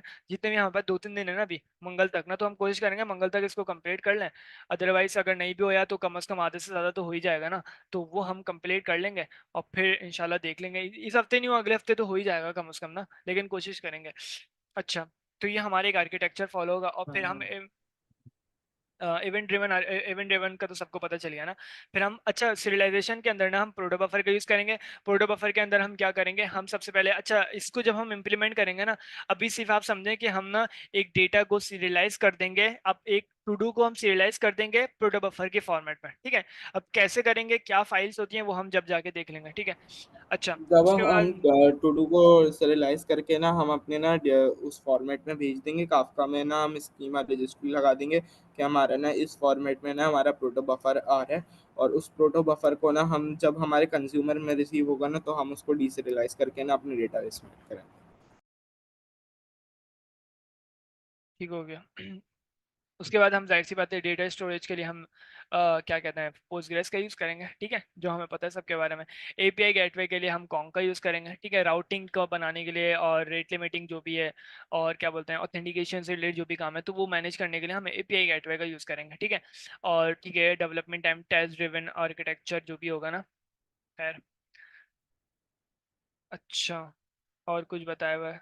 नहीं है भाई, बस इतना ही है इसमें। और तो मेरे ख्याल से हाँ, उसके लिए हम क्या बोलते हैं, अगर कुबरनेट्स का यूज़ करेंगे तो फिर हम ना अभी तो खैर यूज़ नहीं करना, तो वरना हम ना AWS EKS पे हम जाते हैं, इलास्टिक कुबरनेट सर्विस ना। तो ये हमें क्या करती है, हमें अभी तो छोड़ें, खैर AWS पे ना इस तरीके से एक सर्विस है जिसके अंदर हम ना अपने कुबरनेट्स के जितने भी क्लस्टर्स होते हैं ना उनको हम डिप्लॉय कर सकते हैं, ठीक है। तो उन सारी ऑर्केस्ट्रेशन करना, वो सारा काम करना ना, अभी तक तो सबसे ज़्यादा पॉपुलर है ना वो GKE और AWS का ही है ना, EKS, ठीक है। EKS पे या AWS पे हम सिर्फ कुबरनेट्स का काम नहीं कर सकते, बल्कि कंटेनर्स की मैनेजमेंट के लिए ना हमारे पास भी ECS करके एक होती है सर्विस, सही है। उसके बाद हो सकता है इधर ही लिखी भी होगी कहीं ना, ये रही, ठीक है। ECS हमारे पास AWS इलास्टिक कंटेनर सर्विस होती है, जिसके हम क्या बोलते हैं अपने पूरे कंटेनर्स को ना मैनेजमेंट करने के लिए हम उसका काम करते हैं ना, ठीक है। इसी तरीके से AWS तो बहुत बड़ी चीज़ है ना, AWS के अंदर इस तरीके से सर्वरलेस भी होते हैं, लैम्डा फंक्शंस टाइप के ना। खैर अभी हम जितना कर सकते हैं इसी तरीके से हमारे पास या तो AWS यूज़ करते हैं या तो हम माइक्रोसॉफ्ट अज्योर का यूज़ कर सकते हैं। फिर हम उसी उसके क्या बोलते हैं, हमें माइक्रोसॉफ्ट भी हमें क्या बोलते हैं कुबरनेट्स की कुछ चीज़ें प्रोवाइड करता है। इस तरह गूगल क्लाउड भी हमें Google GCP Google cloud platform, ये भी हमें कुबरनेट्स की GKE जैसे गूगल कुबरनेट्स इंजन प्रोवाइड करता है। क्लाउड रन भी हम यूज़ कर सकते हैं, ठीक है। क्लाउड रन को हम कुबरनेट्स के साथ मिला के भी यूज़ कर सकते हैं। खैर इसी तरीके ये से IBM बहुत के क्लाउड, बहुत सारे क्लाउड्स हैं, सिर्फ ये एक क्लाउड नहीं है, तीन सबसे मोस्ट पॉपुलर क्लाउड्स हैं जो कि ना सब यूज़ करते हैं और आज भी सब भी सीखते हैं और इन सबको यूज़ करते हैं। और इन तीनों की डिमांड है, और भी बहुत ज़्यादा, डिजिटल ओशन हो गया, IBM क्लाउड हो गया, IBM क्लाउड शायद नीचे मेंशन भी नीचे करना, ऊपर ऊपर। IBM क्लाउड हो गया, डिजिटल ओशन हो गया, और भी बहुत सारे क्लाउड हैं, लेकिन ये तीन सबसे ज़्यादा मशहूर हैं और इन्हीं पे लोग डिप्लॉय करते हैं अपनी ज़्यादातर एप्लीकेशंस, क्योंकि यही सब तीन सबसे ज़्यादा सिक्योर है। अमेजोन सबसे ज़्यादा सिक्योर है, माइक्रोसॉफ्ट सबसे ज़्यादा सिक्योर है, गूगल सबसे ज़्यादा सिक्योर है। यही तीन बड़ी सबसे बड़ी ऑर्गेनाइजेशन है, यही चला रही हैं, तो हम ज़्यादातर लोग इन्हीं पे डिप्लॉय करते हैं अपना डेटा सेफ रखने के लिए। ठीक है, ठीक। अच्छा, बिस्मिल्लाह करते हैं और काम स्टार्ट करते हैं और देखते ये हैं क्या बताएं होता कि कॉन्ग अभी तक सर ने पढ़ा है क्या, है। ये मतलब पढ़ा है, बिल्कुल स्ट्रक्चर्स पढ़ा है, में बिल्कुल पढ़ा है। पढ़ा है? अच्छा, लास्ट क्लास में ऑनलाइन ऑनलाइन क्लास से पढ़ा दिया सर। ओके ओके, मैं लास्ट क्लास ली नहीं इसलिए पूछता हूँ, थैंक यू। हम्म। अ, क्या नाम है प्रोजेक्ट का? जिया ऑनलाइन मार्ट, सर जिया ऑनलाइन,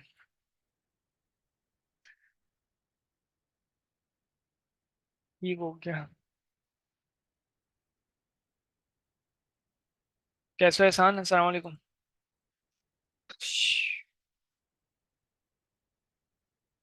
अ, अस्सलाम वालेकुम एहसान।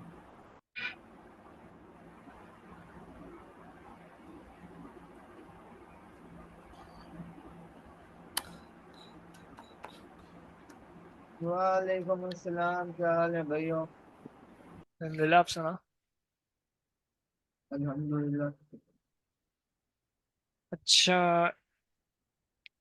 एक फोल्डर बना लेते हैं सिंपल, अभी जितने फोल्डर्स हमें बना लेना वो बना लेते हैं जल्दी जल्दी से ना। और कितने हैं हमारे पास, क्या चाहिए, हम इसको ऐसा करते हैं इस तरीके से खोल लेते हैं। क्या बना रहे हैं सर आप? कुछ नहीं यार, ऐसी वो क्या कहते हैं अभी तक प्रोजेक्ट, कितने फोल्डर्स बना दिए? सॉरी, मैं थोड़ा सा। अभी तो स्टार्ट करा है। अच्छा, सही। यूजर सर्विस, हाँ यार, यूजर सर्विस ठीक हो गया। और एक हमारा होगा प्रोडक्ट सर्विस। हाँ बिलाल भाई, जी भाई, मैंने आपको भेजा है, जरा देख के ना मुझे बता देना, ठीक है? मैंने आपको कॉल भी करी, आपने कॉल नहीं उठाई हमारी। यार मैं फंसा हुआ था, एक चीज भेजी है आपको। देखो इसको कि अगले महीने तक कंप्लीट कर सकते हैं कि नहीं कर सकते। यही काम है, अगर ये हो गया चेक, तो ठीक है, वरना तो फिर जो ऊपर वाला मैसेज लिखा है वही हाल होगा मेरा फिर। I check. अभी नहीं, बाद में आराम से चेक कर लेंगे। यार, don't take tension. Notification service, notification service, सोचा था आज जल्दी खत्म कर दूंगा अच्छा, हम यार लेकिन एक पोइट्री के प्रोजेक्ट लोग भी साथ साथ काम करें तो थोड़ा सा रुक के, या थोड़ा सा हमें भी अरे टाइम मैं दे गिटहब देंगे। पे पुश कर दूंगा, गिटहब पे पुश कर दूंगा। अच्छा चलो, ठीक है। तो इतना हल्के तो कर रहा हूँ। क्या हुआ, क्या पेमेंट, कहते हैं मासूम? जी एक बात भाई। सुनो, ये पोइट्री प्रोजेक्ट बनाओ ना डायरेक्ट, ये हाँ हाँ, एक मिनट ना, मुझे फोल्डर थोड़ा क्यों सा बना रहे हो? यार बिलाल भाई वीडियो डाल देना यार। अच्छा, कंपोज डॉट YAML। अच्छा, ये कंपोज डॉट YAML ना कुबरनेट्स में मैनिफेस्ट डॉट YAML करके हो जाएगी, ठीक है।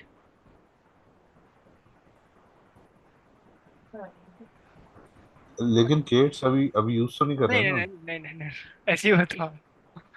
अच्छा, एक ठीक। फाइल ले लेते हैं और इसको कॉपी पेस्ट कर लेंगे अपने हर जगह ना, ताकि हमें पोइट्री न्यू न्यू करना ना पड़े हर जगह ना। अ,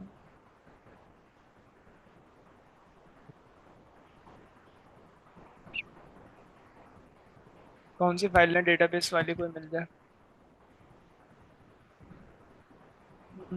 पाई प्रोजेक्ट डॉट टॉमल, इसको कर लेते हैं कॉपी।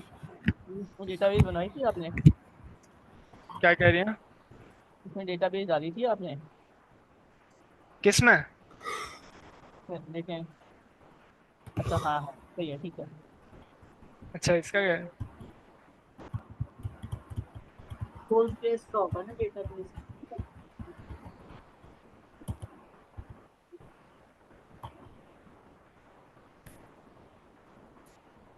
ठीक है, थोड़ा सा नाम चेंज कर लेता हूँ बस इसका इधर आके ना। टू डू विद काफका इसका नाम ना, तो इसका नाम रख लेते हैं हम ई कॉमर्स। ई कॉमर्स ठीक है, या online mart, online dash mart. हाँ यही सही है हमने। ठीक है, डिस्क्रिप्शन रीडमी भी लिख लेते हैं।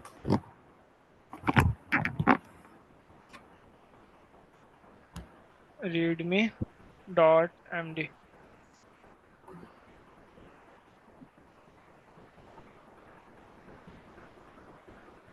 ठीक हो गया। और डॉकर फाइल भी ले लेते हैं, कॉपी पेस्ट कॉपी पेस्ट। फिर आप नाम चेंज कर लीजिए नीचे इसका, से। नीचे टू डू विद काफका, इसको रिप्लेस करना।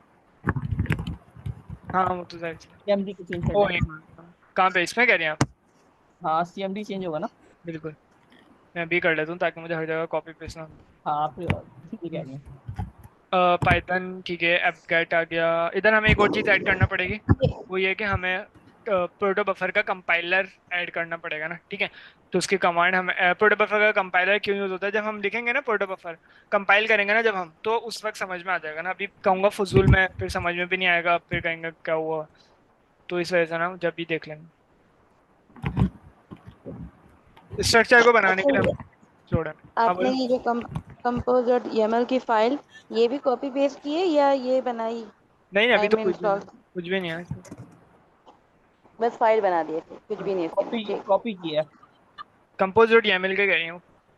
हाँ वो भी कॉपी किया ना। नहीं अच्छा नहीं, कंपोज डॉट YAML वो कॉपी खाली नहीं। है, वो खाली है अभी। हाँ सॉरी सॉरी। अच्छा सुनो, तो तुम्हें एक डॉकर फाइल में अगर कॉन्फ़िगर करना होगा तो फिर सब में कॉन्फ़िगर करना होगा। जाहिर सी बात है। तो एक में तो कॉन्फ़िगर कर लो ना, जिसे तुम कॉपी पेस्ट करो, तुम्हारा टाइम बच जाएगा। तो वही कर रहा हूँ। अच्छा, इसलिए तो इधर तक रुक गया था फिर। या क्या, मैंने प्रोटो बफर कंपाइलर को मैंने ऐड कर दिया। इस कमांड का तो सबको पता है, ठीक है, बहुत दफा इसको बताया। खैर, फिर भी अगर किसी को नहीं पता तो कोई और बता देगा, उसका रिवाइज हो जाएगा। अगर पता नहीं पता तो बता दे कोई। फिलहाल पिछली पुरानी वीडियो देख लेंगे, अभी टाइम हो जाएगा। नाम चेंज कर लो टू काफका। मेंटेनर भी हो गया, ठीक है। इसको बस इधर आके एक चीज ऐड करनी है। इसको मैं कहूँगा भाई app dot man. App dot man, हर जगह मैं ऐप का यूज करूंगा। और हमारा जो एक्सपोज होगी ना पोर्ट, वो भी चेंज होगी हर किसी की। इसकी मैं कह लेता हूँ भाई सारी की पोर्ट को एक जगह ही एक्सपोज करो, मेरी बात सुनो। सारी पोर्ट एक जगह पे एक्सपोज करो और जो है ना वो कंपोज में अलग अलग कर दो ना। सारी पोर्ट को एक्सपोज ही नहीं करता फिर। वैसे उसने ऐसे ही किया हुआ है। क्या अमीन ने ऐसे ही किया हुआ था, एक ही किया हुआ था, एक्सपोज एक ही जगह किया है और वहां पे कंपोज में अलग अलग कर दिया था। हाँ ना, सब जगह ऐसे ही हुआ होगा तो काफका में ऐसे ही तुम भी किया ऐसे ही कर दो। है। एक्सपोज एक ही जगह हुआ हुआ, मैं समझा नहीं। मतलब यहाँ पे तो 800 लिखा हुआ मतलब है। ना सारे जो इंटरनल पोर्ट है ना सारे 8000 है, लेकिन उनको एक्सटर्नली बाहर अलग अलग करा हुआ तो वही तो कर हाँ रहा हूँ, बाहर अलग एक्सपोज वही तो कर रहा हूँ। है। ऐसे ही नहीं नहीं, किया तुम हुआ। इंटरनली भी चेंज कर रहे हो ना। अच्छा, कहाँ चेंज करा उन्होंने है? इंटरनली नहीं करा हुआ, एक मिनट दिखाओ। नहीं। अच्छा ये हाँ, है। उन्होंने इंटरनली नहीं ठीक है किया ठीक हुआ है। था, बल्कि ये कह रहे थे कि सबका एक ही उस पे चलेगा। एक मिनट में ये देख लेता हाँ हूँ। एक ही साथ चलेगा। एपीआई ठीक है। हाँ, और दूसरी वाली सर्विस, अच्छा बनाई भी तो एक ही सर्विस है, प्रॉब्लम भी तो ये है। नहीं आगे आगे देखो, नीचे ऊपर जाओ ऊपर जाओ। हम्म। 8002 लिखा हुआ है ना यहाँ पे अच्छा नीचे। एपीआई टू, ठीक है ठीक है। इसकी बिल्ड में जाते हैं, एक मिनट।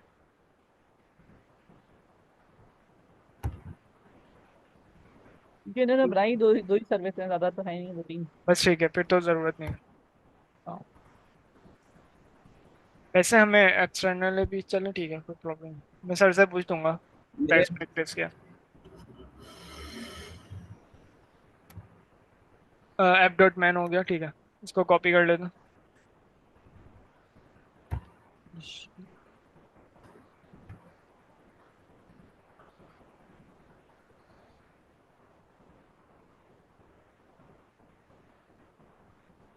कंपोज को जल्दी से कॉपी कर लेते हैं किसी से लेके ना।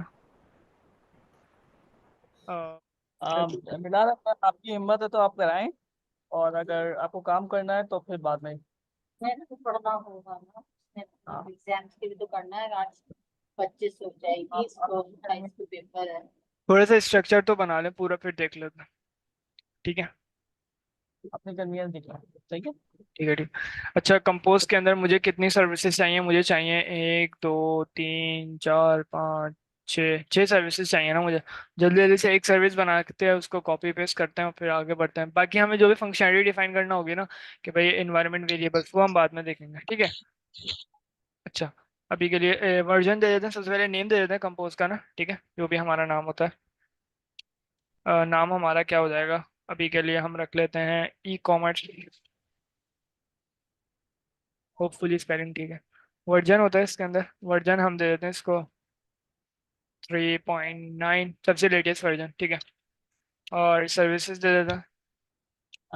फिलहाल ये अमीन की उठा उठा देना आप कंपोज। असल में हमारी सर्विसेज इतनी है ना, तो हमें समझ रही है ना। कॉपी पेस्ट चले क्योंकि आपको कुछ लिखना पड़ेगा। लिख अमीन की जो लास्ट है ना वो अच्छी थी। उठा ले। इसमें भी स्कीमा गैजेट को मत रजिस्ट्री करें। है ना, तो एक, हाँ चले। आप अगर अपने हिसाब से भी बनाते हैं तो ज्यादा बेहतर है।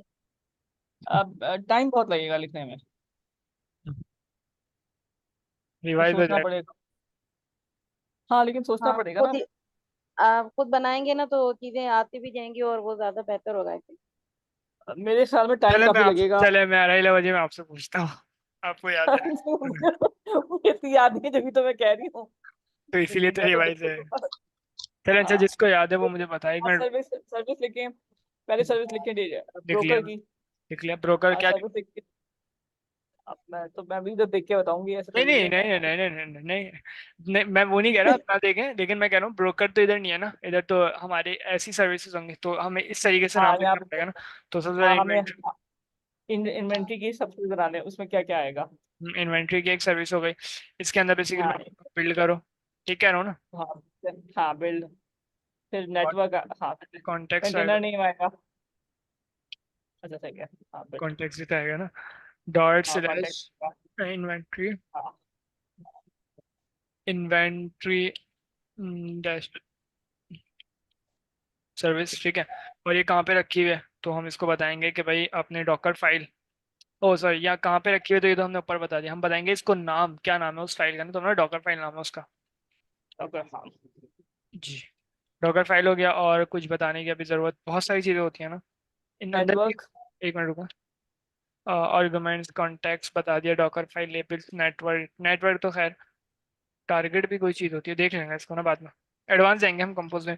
और क्या है, और कंटेनर नेम कमांड, आएगा, कंटेनर पोर्ट नेम, आएगा। कंटेनर नेम, कंटेनर नेम चले इसको ऊपर से ही लेने थे कंटेनर नेम ना, मैं डिफाइन नहीं कर रहा इसको। अभी के लिए पोर्ट एक्सपोज करने वाली पोर्ट बता देता हूँ मैं, पोर्ट्स। तो मैं इसको बताऊंगा कि भाई 8000 टू 8000। इन्वेंट्री के लिए मैं 8001 यूज करूंगा। ये हमारी बन गई काफी हद तक। इसी को कॉपी पेस्ट कर लेते हैं, देखें किसी चीज़ की ज़रूरत है तो पता है। नेटवर्किंग की मुझे लग रहा है भी ज़रूरत है, लेकिन खैर और वॉल्यूम, डिफॉल्ट वो हम डिफॉल्ट को ही कर देंगे।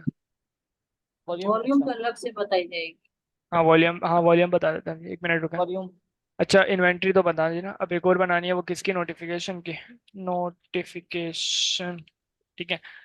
और इसको हम वो कह देते हैं कि भाई नोटिफिकेशन, नोटिफिकेशन, ठीक है। ब्रोकर भी नहीं ऐड किया।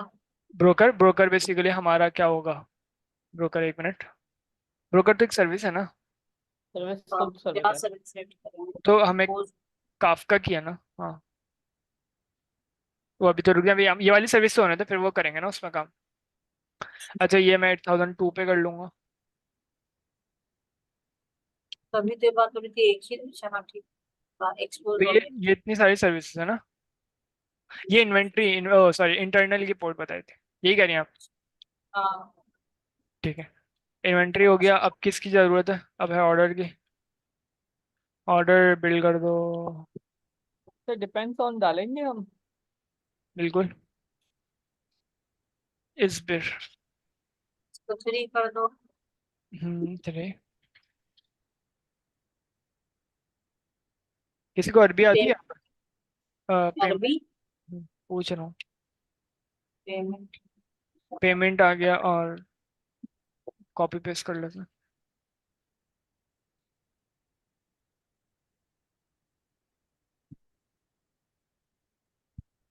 ठीक है।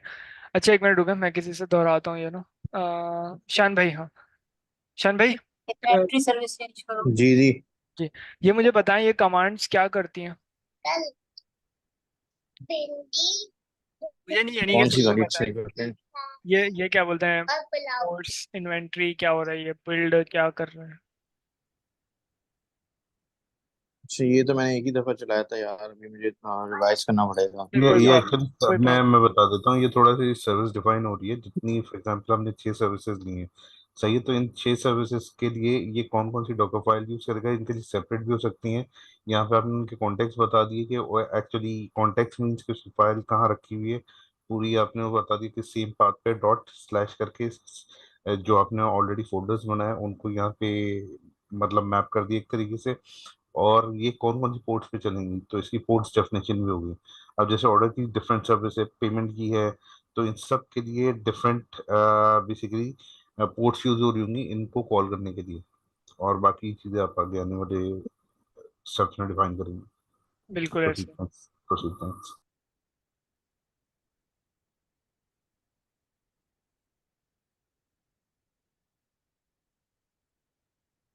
हम्म।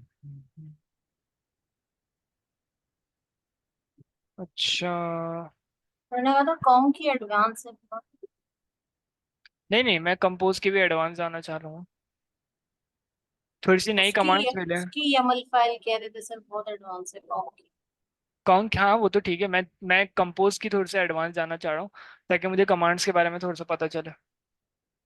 और भी बहुत सारी चीज़ें हैं कंपोज में ना, मैंने एक वो पढ़ी थी, क्या कहते हैं आर्टिकल, लेकिन पता नहीं अभी मिल रहा नहीं मुझे। एडवांस कंपोज फाइल लिखा तो ठीक है।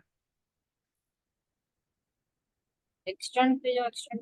तो अगर उसकी एडवांस कमांड्स अगर आप ढूंढना चाहें तो इसके जीपीटी के थ्रू ले लें, वो लिस्ट दे देता पूरी आपको। जेमिनी ठीक है। आ, कोई सा भी ले लें। हम्म, ये थोड़ी सा हमें वो भी कर देता है, राइट अ टेबल। वैसे बैज उसमें एज के अंदर जो वो लगा हुआ आ रहा है ना माइक्रोसॉफ्ट कोपायलट, वो भी अच्छा है। उसमें हाँ उसमें बिल्ट इन है GPT-4 की सीरीज भी फ्री में। तो अगर जैसे आप फॉर एग्जांपल वहाँ पे प्रॉम्प्ट करते हैं तो वो उनका अपना प्लस जीपीटी से इंफॉर्मेशन कंसोलिडेट करता है। ठीक हो गया। कौन सा कह रहे हैं। यह माइक्रोसॉफ्ट को पायलट जो है वो जीपीटी फ्री में आपको सर्विस दे रहा है। जो मतलब फॉर एग्जांपल आप जैसे इसके GPT-4 के लिए आप पे करते हैं, तो वो जो पेड सर्विस है वो माइक्रोसॉफ्ट अपनी जेब से दे रहा बिन बिन की बात कर रहे है। प्रॉम्प्ट है। हैं बिन जो है नहीं, इसका बिंग अलग है, बिंग अलग। वही माइक्रोसॉफ्ट बात का। कर रहे हैं। बिंग सेपरेट है। एक है एज में लगा हुआ है माइक्रोसॉफ्ट को पायलट, उसको ट्राई कीजिएगा। उसमें फीचर होता है उसके अंदर, अगर फॉर एग्जांपल आपने प्रॉम्प्ट पे अपने जीपीटी इनेबल करना है तो जीपीटी को इनेबल करेंगे, फिर वो जीपीटी के थ्रू भी कंसोलिडेट करेगा, तो मतलब डुअल पावर आ जाती है उसमें।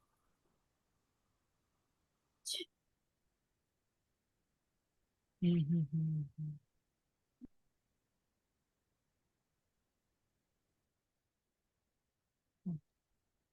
चलो, नहीं बताया अभी तक तो, खैर।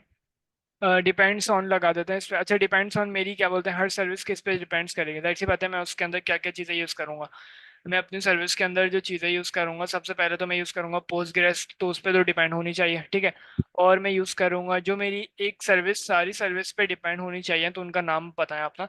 सबसे अच्छा, पहले तो वो डिपेंड डिपेंड ऑन जो बेसिकली वो मैं just clarify me if I am wrong. Depends on जो होता है वो सारे आइटम आप दे रहे होते हैं जो मैंडेटरी आइटम्स इसकी सर्विस के साथ अटैच होते हैं, राइट? क्या कह रहे हैं, सॉरी मैं सुन नहीं सका था। मैं कह रहा हूँ डिपेंड्स ऑन का जो पैरामीटर होता है या कॉन्फ़िगरेशन होती है, वो एक्चुअली वो ये आइडेंटिफाई करती है कि सर्विस के साथ फॉर एग्जांपल आपने जिसके साथ भी उसको डिपेंड्स ऑन किया तो उस सर्विस के लिए वो आइटम मैंडेटरी हो जाता है। Is it right? जी बिल्कुल ऐसे ही है। राइट। Hmm, thank you. अच्छा। ये मुझे हमने एक कर क्वेश्चन लिया। पूछना है।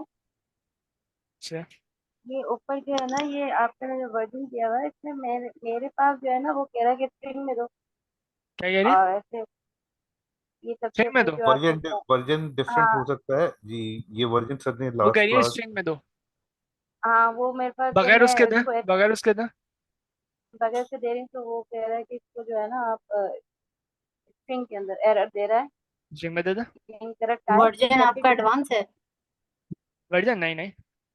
इससे अच्छा, उनका उसका कह पूछ। रही है। अच्छा। हाँ, अगर उनके पास क्योंकि हाँ, वो क्लास में आपने भी भी किसी स्ट्रिंग में का आ दिया है रहा ना। था तो सर ने कहा था वर्जन अगर आपका एडवांस होगा तो ये वाला वर्जन नहीं लेगा। नहीं वो कह रही है, वो लिखने ही नहीं दे रहा, शायद ऐसा कह रही है ना। जी जी, एरर दे रहा था। सही है, स्ट्रिंग में लिख दें। चलिए ठीक है, मैंने कहा पूछ लो। आवाज बहुत ब्रेक हो रही है। जो भी आपका नाम है, सॉरी, व्हाट्स नेम? ठीक हो गया। कमल नूर। कमल नूर, आपकी आवाज ब्रेक हो रही है, थैंक्स। ठीक है, अच्छा। डिपेंड्स ऑन हम लाइन 25 सही करो। 935। 25। हाँ कर रहा हूँ, एक मिनट होगा।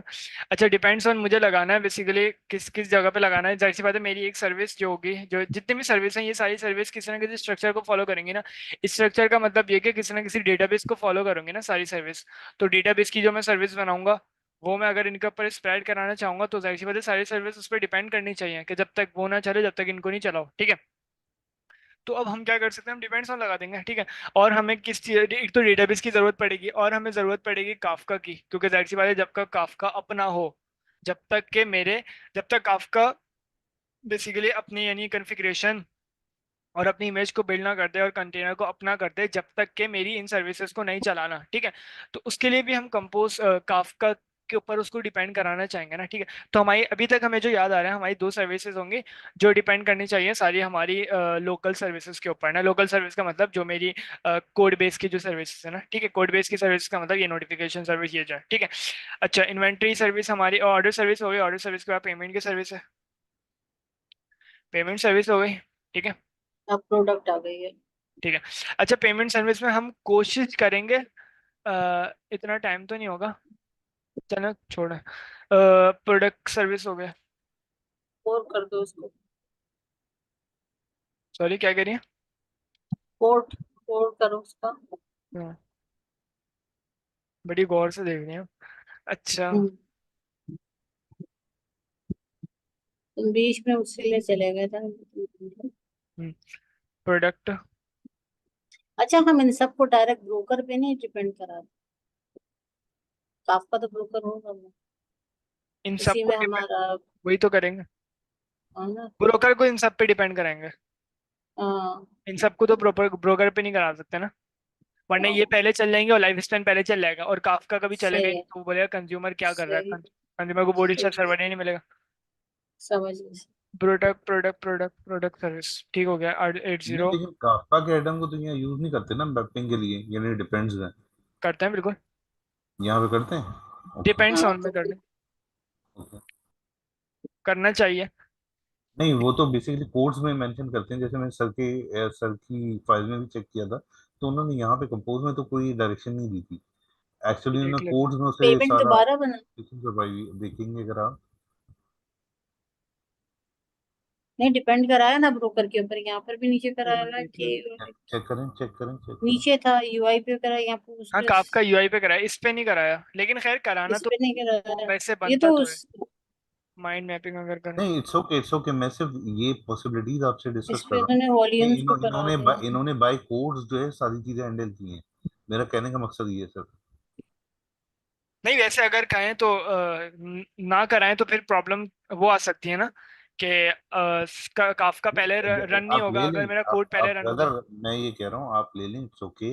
मैं सिर्फ इनकी पॉसिबिलिटी आपसे कंफर्म कर रहा हूँ कि इन्होंने सारी चीजें बाय कोड हैंडल की हैं, आप ऐड कर लें, होता है कोई चीज एडिशनली हम सीख रहे हैं तो इट्स ओके, गुड है, थैंक यू। हाँ, बेहतर ये है कि हम डिपेंड करवाएं, बेहतर कराएं, तरीका है। हाँ नहीं, अपार्ट फ्रॉम यूजर, दैट अगर उन्होंने नहीं भी कराया और कोई चीज आपको पता है तो हाँ, करवाएं, ये कह रहा हूँ, थैंक यू। यूजर लगाना था तुम। यूजर ऊपर रखना चाहिए ना।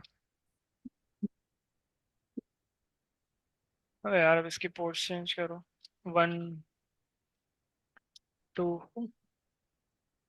3 4 5, ठीक है। और 6, ठीक हो गया। अच्छा, अब एक और सर्विस हमारी बनेगी, ये तो हमारी हो गई सर्विस नॉर्मली जो हम बनाते हैं ना, तो हमने एक बना ली तो सर्विसेज। यूजर सर्विस करो, कौन सी ऊपर, पेमेंट सर्विस, यूजर सर्विस।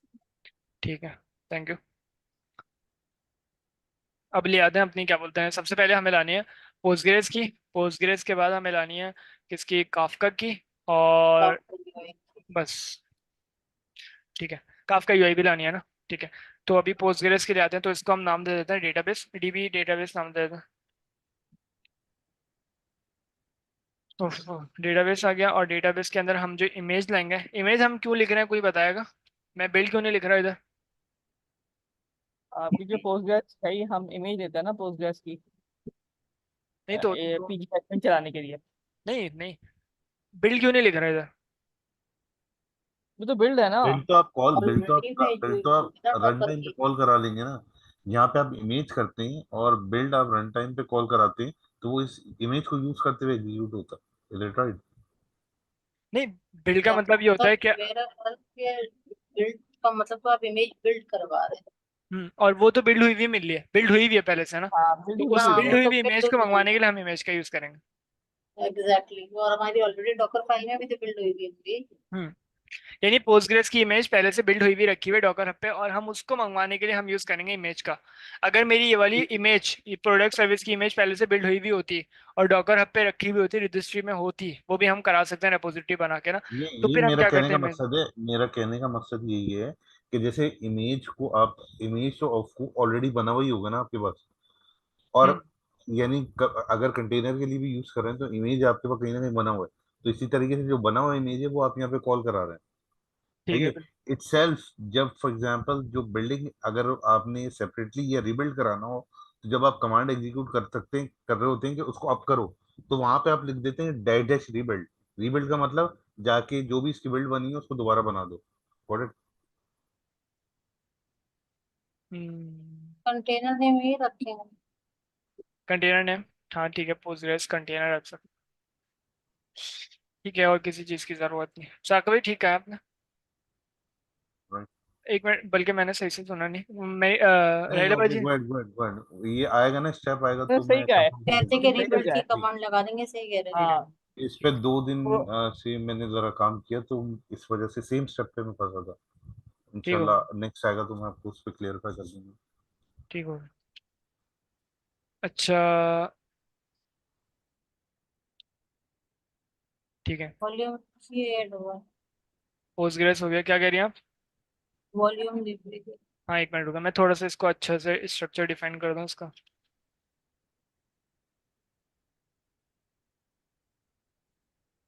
एक दो तीन चार पाँच छः।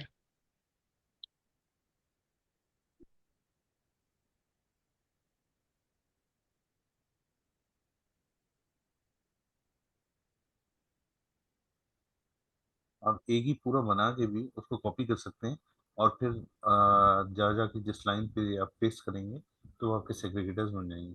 यानी 6 बनाने की जरूरत नहीं, एक बना के copy then paste paste paste,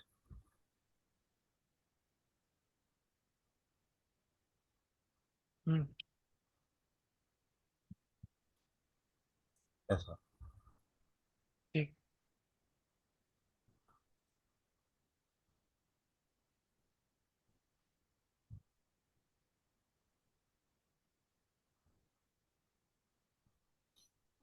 ये आप गेटअप पे आज ही पुश करेंगे या कल करेंगे?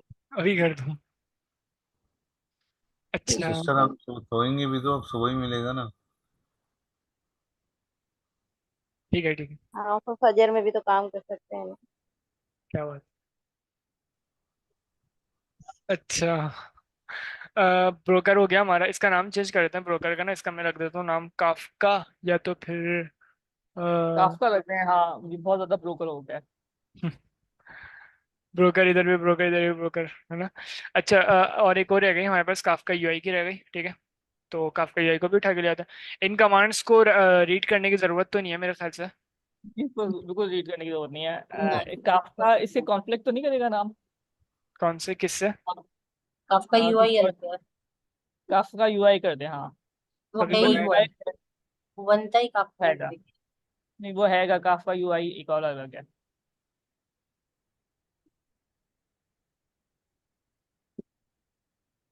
ठीक हो गया, ये हो गया काफका यूआई, ठीक है। कंटेनर, अच्छा, हाँ कंटेनर का नाम नहीं दिया इसमें, किसमें, इसमें इसमें काफका में। दे देता हूँ, वो तो इधर, प्रॉब्लम कंटेनर का प्रॉपर नाम हाँ सही है, प्रॉपर हाँ सही है।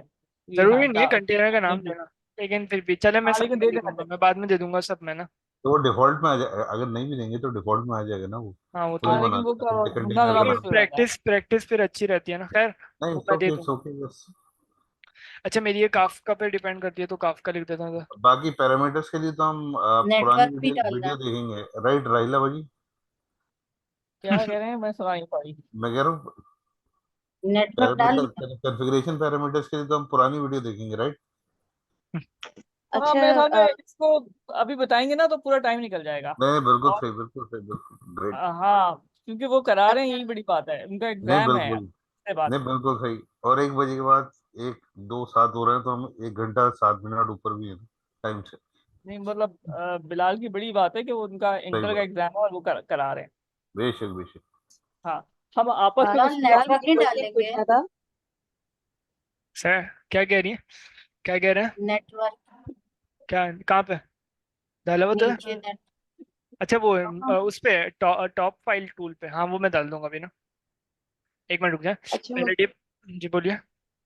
हाँ मुझे ये पूछना था, आप अभी कह रहे थे कि काफका को हम अभी नहीं करेंगे, तो फिर हम अभी इसको ऐड क्योंकि आप कह रहे थे ना कि उसको थोड़ा सा बाद में देखेंगे, पहले हम प्रोजेक्ट को बनाएंगे। तो ये प्रोजेक्ट ही का स्ट्रक्चर बना रहे हैं ना, अभी मेरा सिर्फ हाँ, मतलब ये मैं स्ट्रक्चर था वही कह काफका रही को ना करने का मतलब ये था हम कंज्यूमर्स प्रोड्यूसर्स बाद में बनाएंगे, नहीं कल बना लेंगे, ठीक है। अभी सिर्फ हमारे एक स्ट्रक्चर बन रहा है, कंपोज पूरी फाइल मैनेज हो रही है, तो वो अभी हम काम कर रहे हैं ना, थी। उसमें ये कुछ अभी चीजें हैं, ये कोडिंग हमारा नहीं है। काफका का एक, क्योंकि देखें काफका को देखें मेरे पास दो तरीके हैं काफका को अपने ऐप या वेबसाइट या प्रोजेक्ट के अंदर इनिशियलाइज करने के ना, या तो ये कि मैं काफका के सर्वर को या काफका के जितने भी लॉग्स वगैरह होते हैं या काफका का एक पूरी जो ऐप है उसको मैं अपने सिस्टम या मशीन पे इंस्टॉल करूं और फिर अपनी मशीन में ना उसकी फाइल्स बना के उसको अप करूं, ठीक है, यानी कि कंटेनर को चलाऊं, सॉरी सर्वर को चलाऊं उसके ना, या तो ये करूं मैं काम कि काफका का पूरा सर्वर अगर मुझे कोई डॉकर पे अगर कोई मुझे दे रहा है उसकी पूरी कॉन्फ़िगरेशन अगर कोई दे रहा है तो मैं उस इमेज को उठा के उसको अपने कंपोज में रख के उसको रन कर दूं। तो जो मेरा वाला काम था ना कि मैं मशीन में सारा काम करता था, अब वो मेरा कंटेनर कर देगा ना काम, तो इसीलिए मैं अपने कंटेनर से करवाने के लिए ना मैं काफका को इधर कर रहा हूँ, ठीक है। जी ठीक है, थैंक यू। अच्छा इधर कोई मुझे एक और बात बताए, वो ये कि कहाँ गया, ये माइनस, सॉरी एक मिनट, माइनस एरे की निशानी माइनस, है। हाँ अच्छा कवर तो करा हाँ नहीं, हाँ, ऐसे पूरे पूरे नहीं करा ये ना। बहुत दफा बता चुके हो तुम। अच्छा पोस्टग्रेस का है मेरा डेटाबेस, डेटाबेस पे डिपेंड्स करती हैं सारी सर्विसेज ना, तो इसको हम कह रहे हैं जरा कि भाई डेटाबेस पे डिपेंड करती हैं, ठीक है। इसको मैं कॉपी कर लेता हूँ और इधर आके पेस्ट कर लेता हूँ। और किसी को भी कोई सवाल हो तो ग्रुप में शेयर कर दें, कोई ना कोई आपको जरूर रिस्पॉन्स करेगा।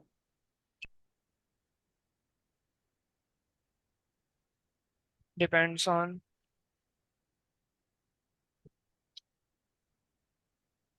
ठीक हो गया, पेमेंट की सर्विस,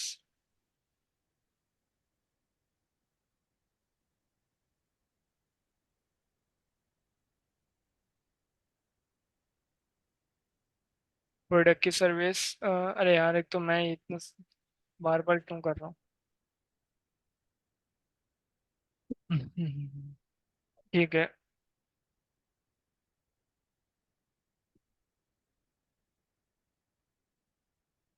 ये तो इनिशियली काम हो गया ना, अब जो हमारी टॉप लेवल कमांड्स होती हैं उनको लिख लेते हैं। टॉप लेवल कमांड्स का मतलब ये नेटवर्क को डिफाइन करना और ये सारी चीज़ें जो करना होती है ना वो हम कर लेते हैं तरह के ना। तो नेटवर्क हमारे कहाँ कहाँ यूज़ हो रहे हैं देख लेते हैं।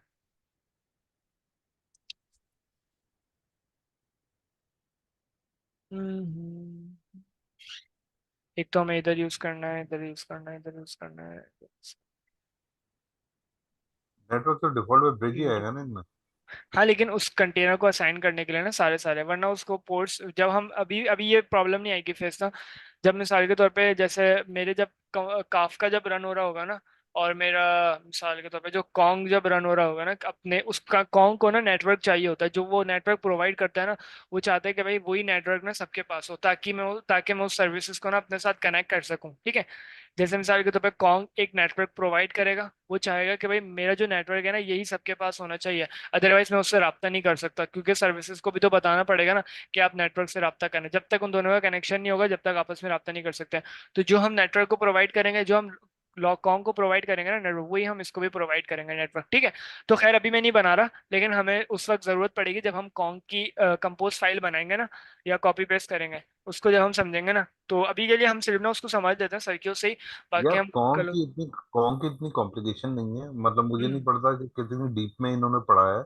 लेकिन ये कॉन्ग हो गया और जितने मिडलवेयर हो जितने एपीआई गेटवेज हो गए, ये इतनी इतनी, इतनी कॉम्प्लिकेशंस नहीं होती, इसकी सिर्फ प्लेन वैनिला कॉन्फ़िगरेशंस होती हैं जो अकॉर्डिंग टू काफका मैनेज हुई होती हैं। जैसे मिसाल के तौर पे बेसिक आइटम आपने जैसे बताया, नेटवर्क बताया और कुछ फर्दर डिटेल्स बता दी।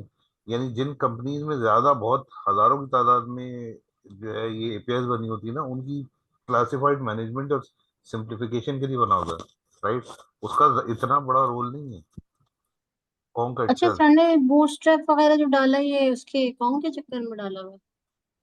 बूटस्ट्रैप वगैरह जो नहीं नहीं नहीं, क्या हो गया? बूटस्ट्रैप तो बूटस्ट्रैप तो 50 दफा काफका के पढ़ा है लिए। इन्होंने, काफका का आइटम है। काफका के लिए डाला ना? देखिए बूट्स हाँ, बूटस्ट्रैप आपको कई सारी वीडियोस में भी मिलेगा, इनका बहुत जगह डिस्कस हुआ है। अच्छा, उसको उसकी वो आपको कई कॉन्फ़िगरेशन फाइल में भी मिलेगा।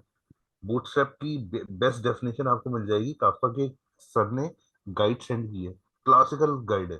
कभी कभी थोड़ी थोड़ी देर दो दो लाइन पढ़ो उसकी ना, सर, यानी हर आइटम की आपको बेस्ट क्लेरिफाई हो जाएगी सारी चीजें।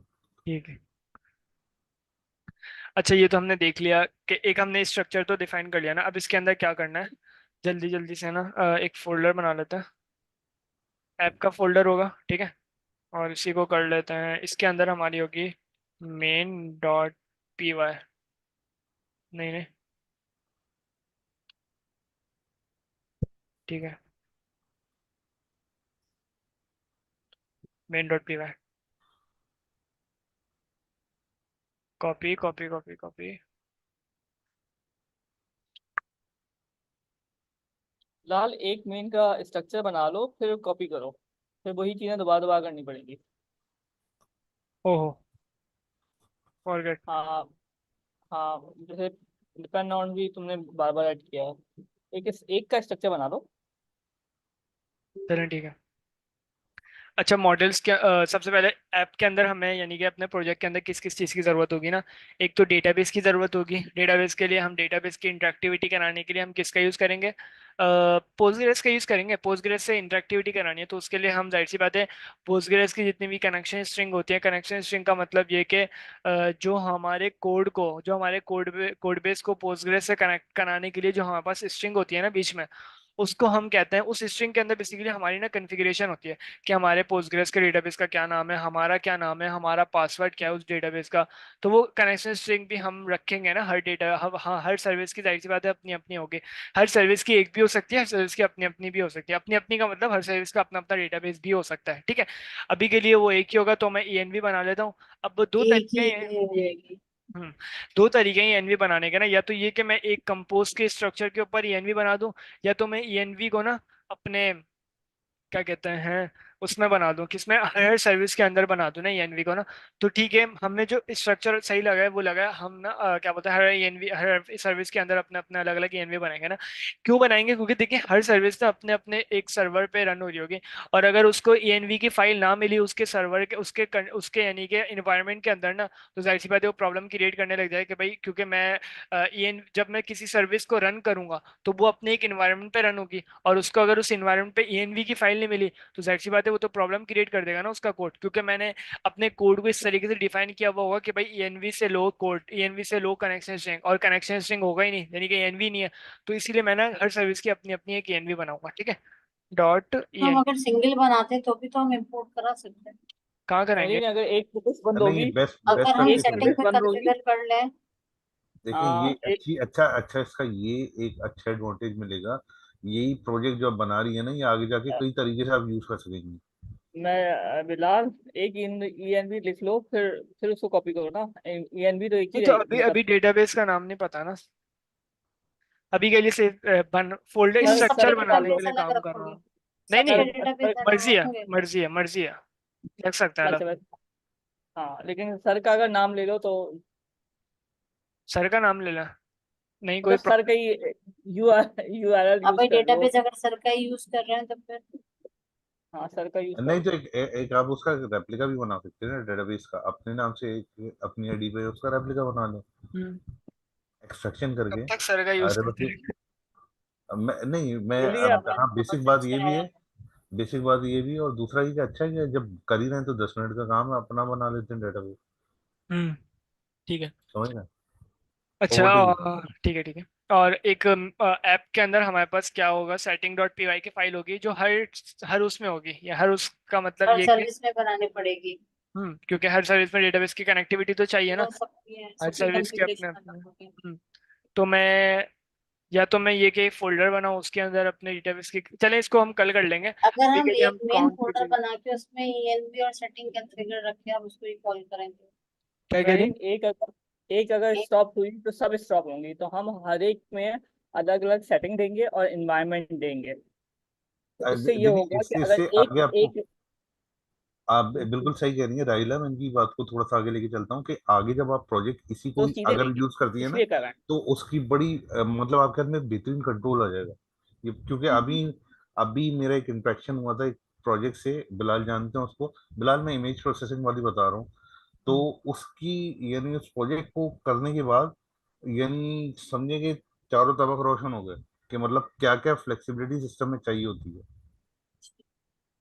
राइट, तो अब जो है जितना ज्यादा कंट्रोल रखें, ये आपके आगे जाने वाले प्रोजेक्ट में बहुत ज्यादा अच्छा फैलती है काम आने। ठीक है। Please proceed, thank you.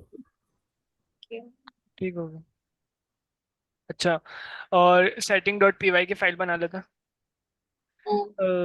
Folder में रखें क्योंकि डेटाबेस से काम होगा, तो मैं डेटाबेस की फोल्डर बनाना चाहिए मुझे। Setting dot P Y DB नाम से एक फोल्डर बना लेते हैं ना फिर। डीबी, ओहो आइकन भी अच्छा वाला आ रहा था। अच्छा, setting dot P Y, settings dot P Y. अच्छा, कॉन्सेप्ट थोड़ा सा वैसे ही यूज करना है जैसा आप यूजली कर रहे होते हैं ना, मॉड्यूल्स का, मॉड्यूलैरिटी। हम्म। मॉड्यूलैरिटी का, वैसे ही उसी स्ट्रक्चर में लेके चलेंगे, यानी औरों से भी अच्छा। Thank you. ठीक है, ठीक है। अच्छा, मॉडल्स का एक फोल्डर होगा। मॉडल्स का फोल्डर का मतलब ये कि अगर किसी ने पुराने प्रोजेक्ट्स को फॉलो करा है तो उसको पता होगा। मॉडल्स का मतलब ये कि जितना भी डेटाबेस का स्ट्रक्चर होगा ना, जैसे मिसाल के तौर पे अगर मुझे यूजर से रिलेटेड डेटाबेस का स्ट्रक्चर बनाना है ना, तो मैं उसको मॉडल्स के फोल्डर के अंदर एक फाइल बनाऊंगा जिसका नाम होगा user model dot P Y. ठीक है। देखें इसको उसके थोड़ा सा अंदर ऐसे भी, हाँ थोड़ा सा इसको ऐसे भी एक्सप्लेन करेंगे कि जो रेलेवेंट इंफॉर्मेशन एक स्पेसिफिक सर्विस की या एक स्पेसिफिक पीस ऑफ कोड या एक्शन की होगी ना, उसको ये एक सेपरेट फाइल में रखेंगे और फिर इंटरेक्ट कराते रहेंगे और इंपोर्ट्स कराते रहेंगे फाइल में इंफॉर्मेशन। यानी मतलब एक हर ही सर्विस 500, पे अलग मॉडल जी फाइल बनेगी। जी जी जी, जैसे ऐसा नहीं है कि जैसे फॉर एग्जांपल आप जो 500 लाइनों का कोड लिख दें एक ही साथ, नहीं नहीं, मैं ये समझ गई, वो पाँच सर्विस सौ वाइज को होगी तो ऑटोमेटिकली लाइन स्मार्ट, खत्म जी स्मार्टली इसको जो है ये ब्रेक कर देंगे, तो आपका कंट्रोल बहुत मतलब सुप्रीम हो जाता है इसमें। Proceed, thanks. होगी। ठीक हो गया। तो मॉडल्स का फोल्डर बना लेते हैं जल्दी से। मॉडल्स, इधर आइकन भी अच्छा वाला आ गया। मॉडल्स, और जो लिखना होगा आगे देख लेंगे ना, ठीक है।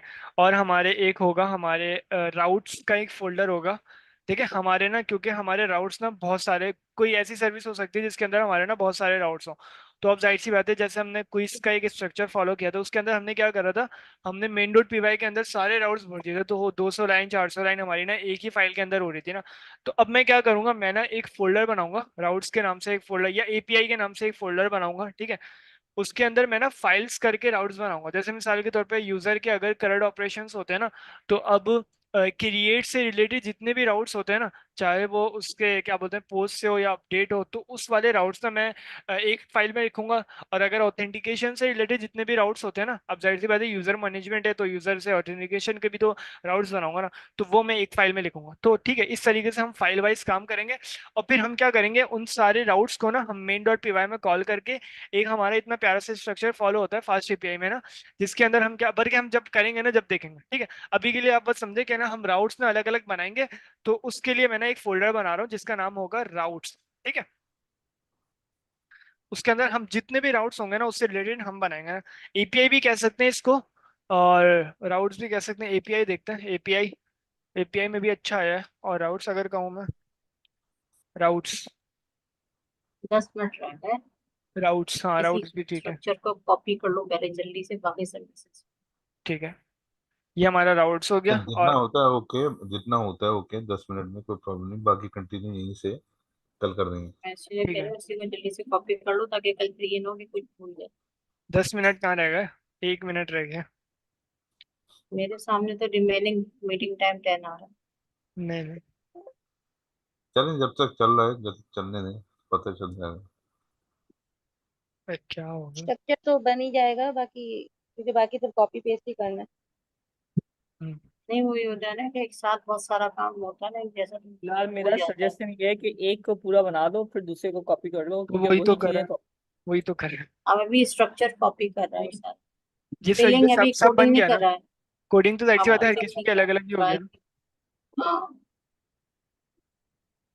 ये ऐप कॉपी क्यों दिखा रहा है? नाम चेंज कर लेना। वो तो मैं कर दूंगा। चलें ठीक है, मैं सारी किसी का फिर ना अलग अलग बना दूंगा। हमारे लेस देन 1 मिनट रह गया। अब जल्दी से एक काम करते हैं, कॉन्ग को थोड़ा सा देख लेते हैं जल्दी से ना, अभी तो टाइम ही नहीं है। यार कॉन्ग चला कल वला देख के दिखाया इन्होंने क्या? है। चला वला के दिखाया सर ने कॉन्ग? हाँ बिल्कुल चला दिखा। है। अच्छा कल बस चलाया है। ब्रेक चला ब्रेक के ब्रेक। दौड़ा के एक एक बहुत उस अच्छा पे कराया है अमीन ने। जबरदस्त उसके जबरदस्त। करवाया और कहा कि इसको आप 2-3 दफा वीडियो को पढ़ देखें। हम्म। अच्छा जबरदस्त। तो फिर कल मैरीन बाजी हमें करवानी है कॉन्ग। सही है, मैं बहुत अच्छी बात है। सही है ना? 10-15 मिनट शुरू के। जितनी समझ जाए। रेडी हो के आइएगा आप, हाँ जी। थोड़ा देख के आइएगा वीडियो को, सही है? और एडवांस पढ़ाइएगा क्योंकि हम कॉन्ग को नेक्स्ट लेवल पढ़ेंगे।